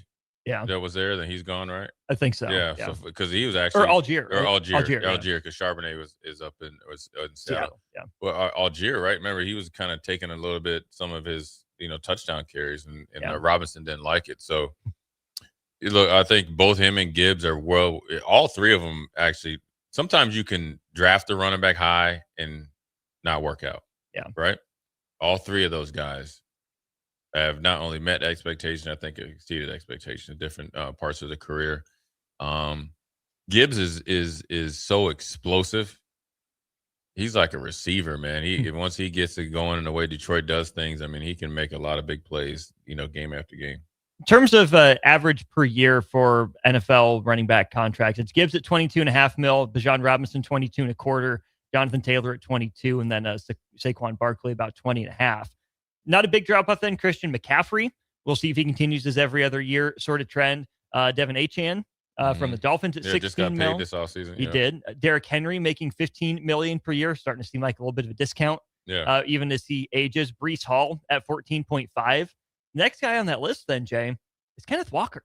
You know, 14 and a quarter is still pretty darn good money, but you know, given the price that they're paying, again, kind of seems like a bargain for the Chiefs to add that. You didn't even mention James Cook. James Cook, yeah, absolutely. I mean, which is I think is right up there with, you know, if I'm Buffalo, I'm like, man, we hit the lottery. Like we have a guy because he's just as good as Robinson and those guys, and we have him for significantly less money. Yeah, I mean, it's crazy when you think. Remember, like Breece Hall. Think about Kenneth Walker and Hall, right? Kansas City tried to trade for Hall. It didn't go through. So you got to think that's probably Hall's money, right? Now, granted, he got paid. But then Kenneth Walker was in a prove-it year. And then obviously he got on that run. And now he gets broke off by the Chiefs. It's crazy because Kenneth Walker is not at the Chiefs if the Jets don't drag their feet on the trade. And I'm willing to bet the Jets wouldn't have paid that much money for Kenneth Walker if he was a free agent. No. Now he would have found somewhere, but yeah, you know what I'm saying? But the Jets are paying their guy that much, not a new guy that right, reluctantly, and they know because like you know, this is year 2, Aaron Glenn, you got to win, and so you know you have a known guy here that's really, really one of the best 10 running backs in the league. Okay, so your top 5 then, based on production and contract. Right your top now, 5 running backs in the NFL. Right now is Christian McCaffrey / Derrick Henry. Okay. Saquon. I like James Cook. And then there's 4. And then you would just do, I guess, Robinson, you know, because then it goes Robinson, probably Gibbs, and then Taylor. And, all those guys, yeah. How many more years do McCaffrey and Henry have left? Well, the way they play, they've been playing. Seems like they can just play as long as they want. Derrick Henry might be 20 years as a running back. You know what I'm saying? New Frank Gore. I think he ran to 1,600 yards last year. Sounds right. I can look it up. Yeah. And they thought he was old. Will we ever see another Frank Gore type? Nah, Frank. Here's the thing, and I'm not comparing the two. You know, when you asked me about what does it mean when I say Jamal Rule is like just one of the best natural runners, that's what Frank Gore is. Oh, just naturally, he was born to be a running back to run the football. Interesting. And you're never gonna. I mean, Frank Gore really could probably come in right now and give you 600 to 800 yards. Man, right now he's still in hellified shape. So yeah, he's a real deal. Frank Gore played from 2005 through the 2020 seasons. Did a bit of a tour at the end. He went obviously from San Francisco to a decent few year run in Indianapolis, then Miami, Buffalo, and the Jets. Kind of bounced around. And his son played for Buffalo too. Oh, that's right. Yeah. I had his son in a college football fantasy draft with he went to Southern Miss. Yeah, Brett Favre. Yeah. Frank Gore he gave me those Ginsus one time. One time. 7-on-7. Oh, that doesn't count. Yeah, but I was like, oh, this boy quick. Because he kind of like don't look much, you know? Well, 5'9", 212 is what he's listed at. Yeah. He's kind of square. Yeah. Oh, he got it. Bishop Harris is an old friend of mine. He's a running back coach. He's like, yeah, I told you he was quick. I was like, yeah, he is quick. I had to get on my horse. Yeah. He was, like I said, it wasn't quite Antoine Randall. He was zigging, and my zag was a little bit late, but I got there. That's the important part. All right, let's go ahead and go to break. We'll be back to wrap up Old School next. 93.7 The Ticket, ticketfm.com. Watch Old School live on Facebook, YouTube, or Twitch. Old School with Foreman and Orman on 93.7 The Ticket and theticketfm.com. Looking for something different for lunch or dinner in Lincoln? Big 8 is now open at 1226 P Street, serving seafood boils and Asian cuisine. Get your hands messy with fresh, flavorful seafood boils. Hot, bold, and made to share. Or enjoy classic Chinese and Asian dishes, perfect for lunch, dinner, or a night out with friends and family. Big flavors, generous portions, a brand new dining experience. Big 8, now open in Lincoln. Building a new home can be a challenge, a lot of big choices. With our Remington homes, we have designed 15 different floor plans that appeal to a wide range of people. Bob Benish of Aspen Builders, talking about Remington Homes, which makes the home building process easier. People really enjoy being able to go to our website, which is remingtonlincoln.com, pick a plan, pick a price point, go through and build it yourself. You have a lot of options, whether you want granite, painted trim, wood floors, more stone, all options with our Remington homes. People do not want to be married to their house payment. You're able to get what you really want in a home for a great price with very limited stress. And that's what Remington homes are all about. Home building is easier with a Remington home from Aspen Builders at 423-6811. Online at remingtonlincoln.com. remingtonlincoln.com. If the power is out, traffic lights may be too. If you come across a dark intersection, treat it like a four-way stop. Find more outage safety tips at les.com/safety. Hi, it's Sean Callahan here with Koppel Chevrolet GMC in Louisville. Koppel is proud to be the highest rated GMC dealer in the Omaha and Lincoln areas based on Google reviews. Right now, get 0% financing for 60 months on new Silverado and Sierra 1500 models. But hurry, the 0% financing offer won't last long. Visit us in Louisville or check us out online at koppelcars.com. Hi, Kendall Warnock here, owner of A1 Automotive in Seward. We're more than just an automotive repair shop. We're part of this community. Our mission is simple: serve people well, build trust, and provide reliable vehicle repairs at a fair price. From oil changes to diagnostics, major repairs, we're here to help keep your family safe on the road. A1 Automotive, 408 Main Street, Seward, Nebraska. Are you ready for a new opportunity? Check out Sandhills Global. Join a dynamic team where your skills are valued and your career can soar. We offer full-time positions with a 4.5-day work week, competitive pay, excellent benefits, and a positive work environment. From IT and marketing to sales and finance, we're looking for talented individuals like you. Apply today at sandhills.jobs and take the first step towards an exciting future. That's sandhills.jobs. Don't wait, apply now. New from Arbor Axe House comes Benny's Battle Barge, the mobile axe throwing adventure. Perfect for festivals, parties, fundraisers, and celebrations. Charter the barge at arbораxe.com or call Arbor Axe House at 402-802-9696. Arbor Axe House at the corner of N Street and Antelope Valley. Rosie's Sports Bar and Grill. Open for lunch and dinner at 1501 Center Park Road, just south of 14th and Highway 2. If you're seeking a career with a growing company, Gaina Trucking and Excavating is hiring and looking for additions to their team. Gaina Trucking has a strong team culture, competitive pay, 401ks, and benefits like health, dental, and vision. Drivers are guaranteed 40 hours per week, even in the winter months, and are home every night. Start your career today at Gaina Trucking and Excavating. Apply today at gainatrucking.com. Select Plumbing and Utility has been serving Lincoln and the surrounding area for 14 years, and they're not slowing down. Select Plumbing and Utility handles all your plumbing needs from faucets and water heaters to full renovations, and they can even help with your heating and cooling needs. They're also Lincoln's underground experts, repairing and replacing broken underground water and sewer lines since day one. Contact Select Plumbing and Utility today at 402-560-6197, assuring excellence in every situation, opportunity, and challenge. That's 402-560-6197. Back to Old School with Foreman and Orman on 93.7 The Ticket and theticketfm.com. That's right. Welcome back in one final time to Old School. About 10 minutes left here on the show before we give way to the noon hour. Adam Carricker coming up. We will be out of BP with DP this afternoon. So Bach and the Black Shirt one-on-one will be with you from 2 to 5. Culture and coffee then, first Friday of the month here, falling as late as it could on the 7th. So excited to have Mike Smith and his special guests coming in again from 5 to 7 here tonight. 402-464-5685. Still the number 2-hour starter, Heyman Jewelers text line. And meant to get to this with Jay a little bit, but it can be a short segment here. Give me your NFL team and who, if anyone, you think could make it to the Pro Football Hall of Fame.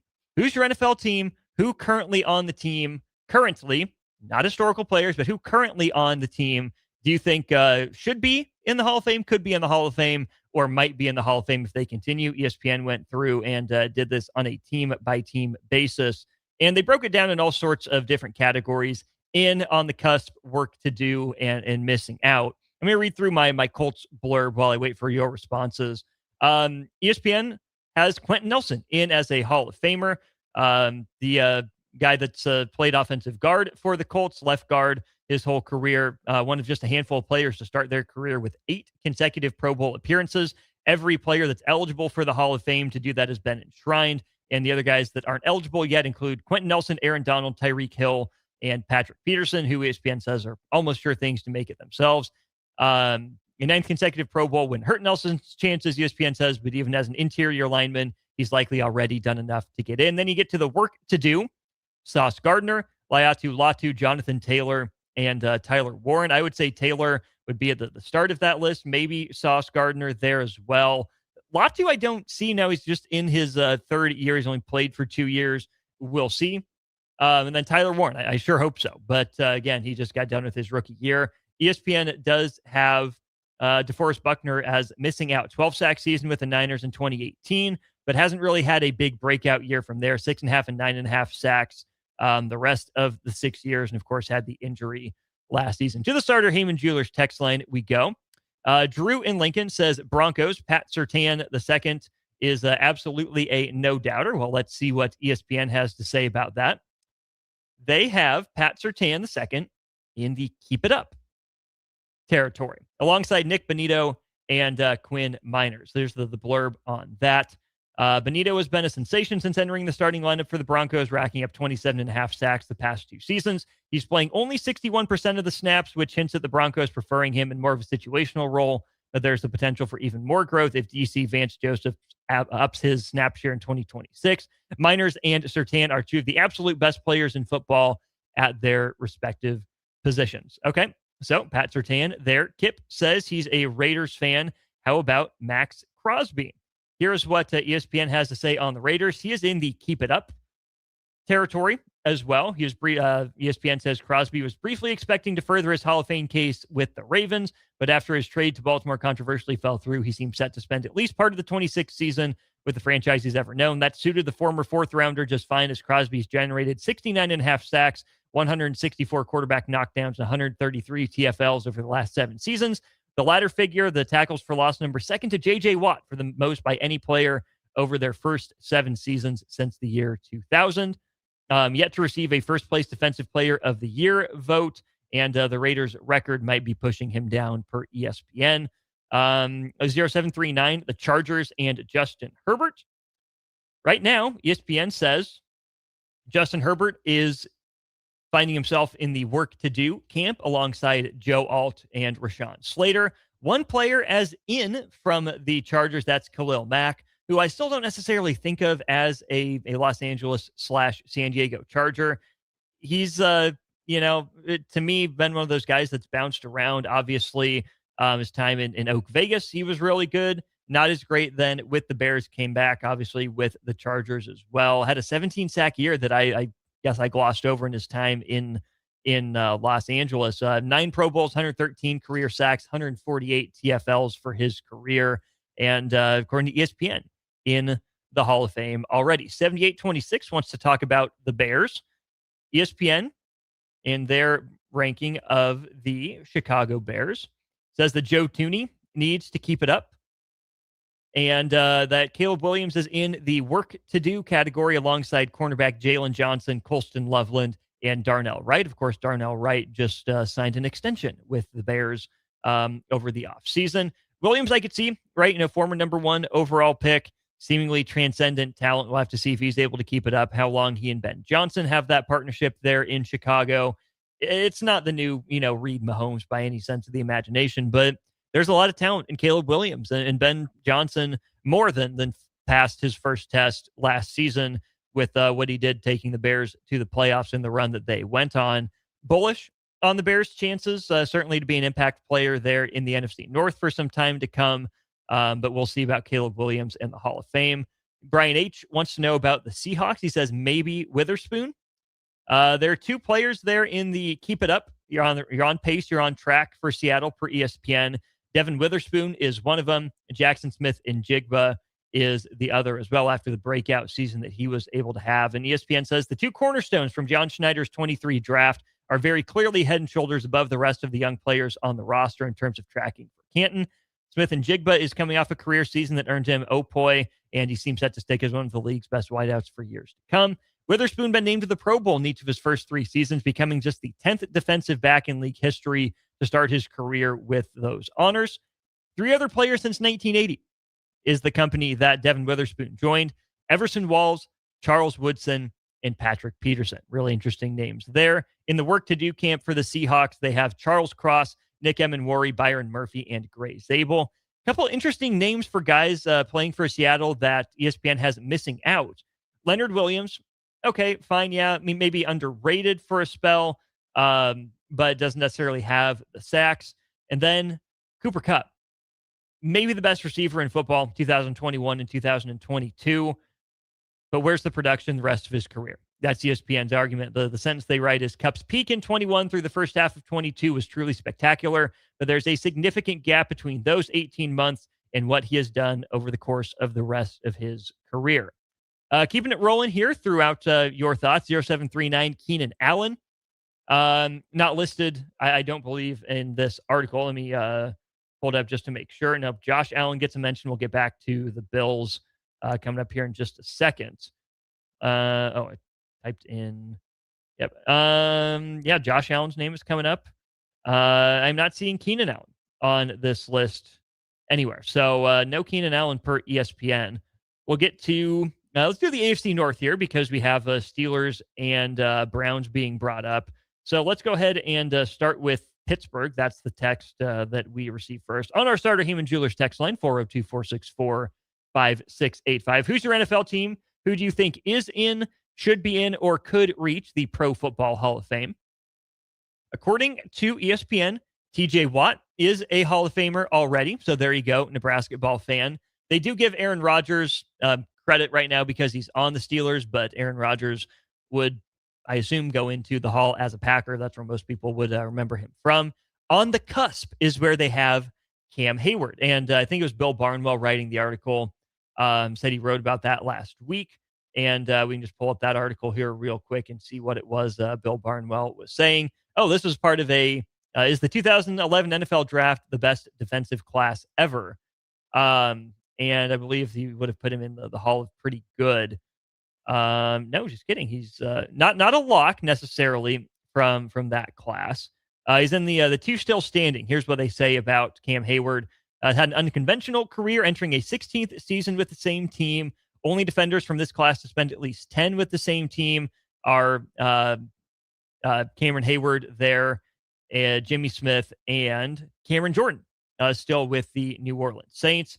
Hayward's made 7 Pro Bowls since turning 28, first-team All-Pro 4 times. Just 20 players have made 7 or more Pro Bowls since 28. The only player since 1990 to do that, Derek Brooks, Brian Dawkins, Ray Lewis, John Lynch, Ed Reed, Bruce Smith, Rod Woodson. All Hall of Famers. Pretty dang good company for Cam Hayward to be making. So, yeah, you know what? Let's go ahead and put Cam Hayward in the Hall of Fame. Then we get Denzel Ward, a shout out there from a texter 4850. He is put in the work to do camp alongside Carson Schlesinger and Jarrett Versch. Here's the blurb from ESPN. While Myles Garrett has already done enough to earn enshrinement, Versch, who came to Cleveland in the Garrett trade this summer, his years of high play and a leveling up away from matching that, et cetera, et cetera. They don't even write about Denzel Ward throughout the course of that write-up. So, okay, have to see. Denzel Ward, another guy that just got an extension. Bill and Bennett, Josh Allen, yep, Hall of Famer, 0159 with the Ravens. We're talking about current players. So not Ed Reed, right, won't feature in this article. Eric says Danny Dimes. Yeah, maybe. I mean, it's hardly ever too late for quarterbacks in this day and age in the NFL. I do not believe Danny Dimes will develop into a Hall of Fame quarterback. Have crazier things happened? Maybe. How crazy would it be if Daniel Jones develops into a Pro Football Hall of Famer? Again, I don't think anyone's betting on that at this point. I don't think anyone would bank on that right now. Not saying it can't happen, but is there a Sam Darnold renaissance in Daniel Jones? Did we start to see that last year?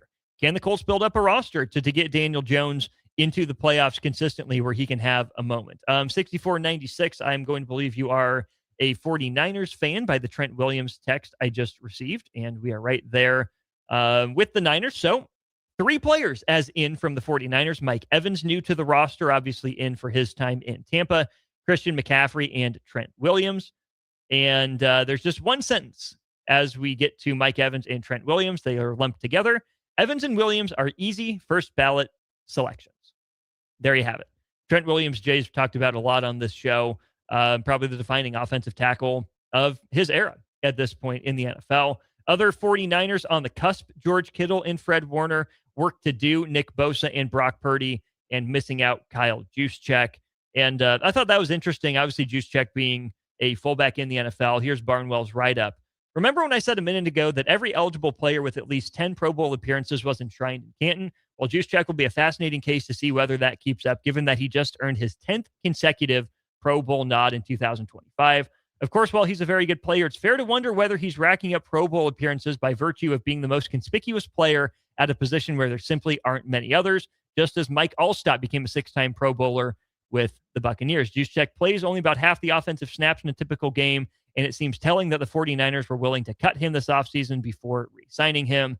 I'd be a little surprised if he made it in, just given how the league has valued fullbacks. So I think, Juszczyk's going to be a fascinating case, like Barnwell said, best at his position, but one that's not necessarily valued the same way in the modern NFL. That'll put a bow on Old School for the week. Been a great Friday show. Appreciate everyone who sent in their thoughts all show long. Really appreciate the good folks at Schwezo Construction, the good folks over at Heartland of Nebraska Windows, and of course at Graham Tire Company for sponsoring Old School. Graham Tire Company celebrating 75 years of serving the Midwest. More than just tires, they do all kinds of car and light truck repairs too. From brakes to oil changes, trust Graham Tire for service you can count on. It's Graham Tire getting you to the places that matter most. Adam Carricker Show coming up next. BP with DP this afternoon. Stick with us all day here on The Ticket.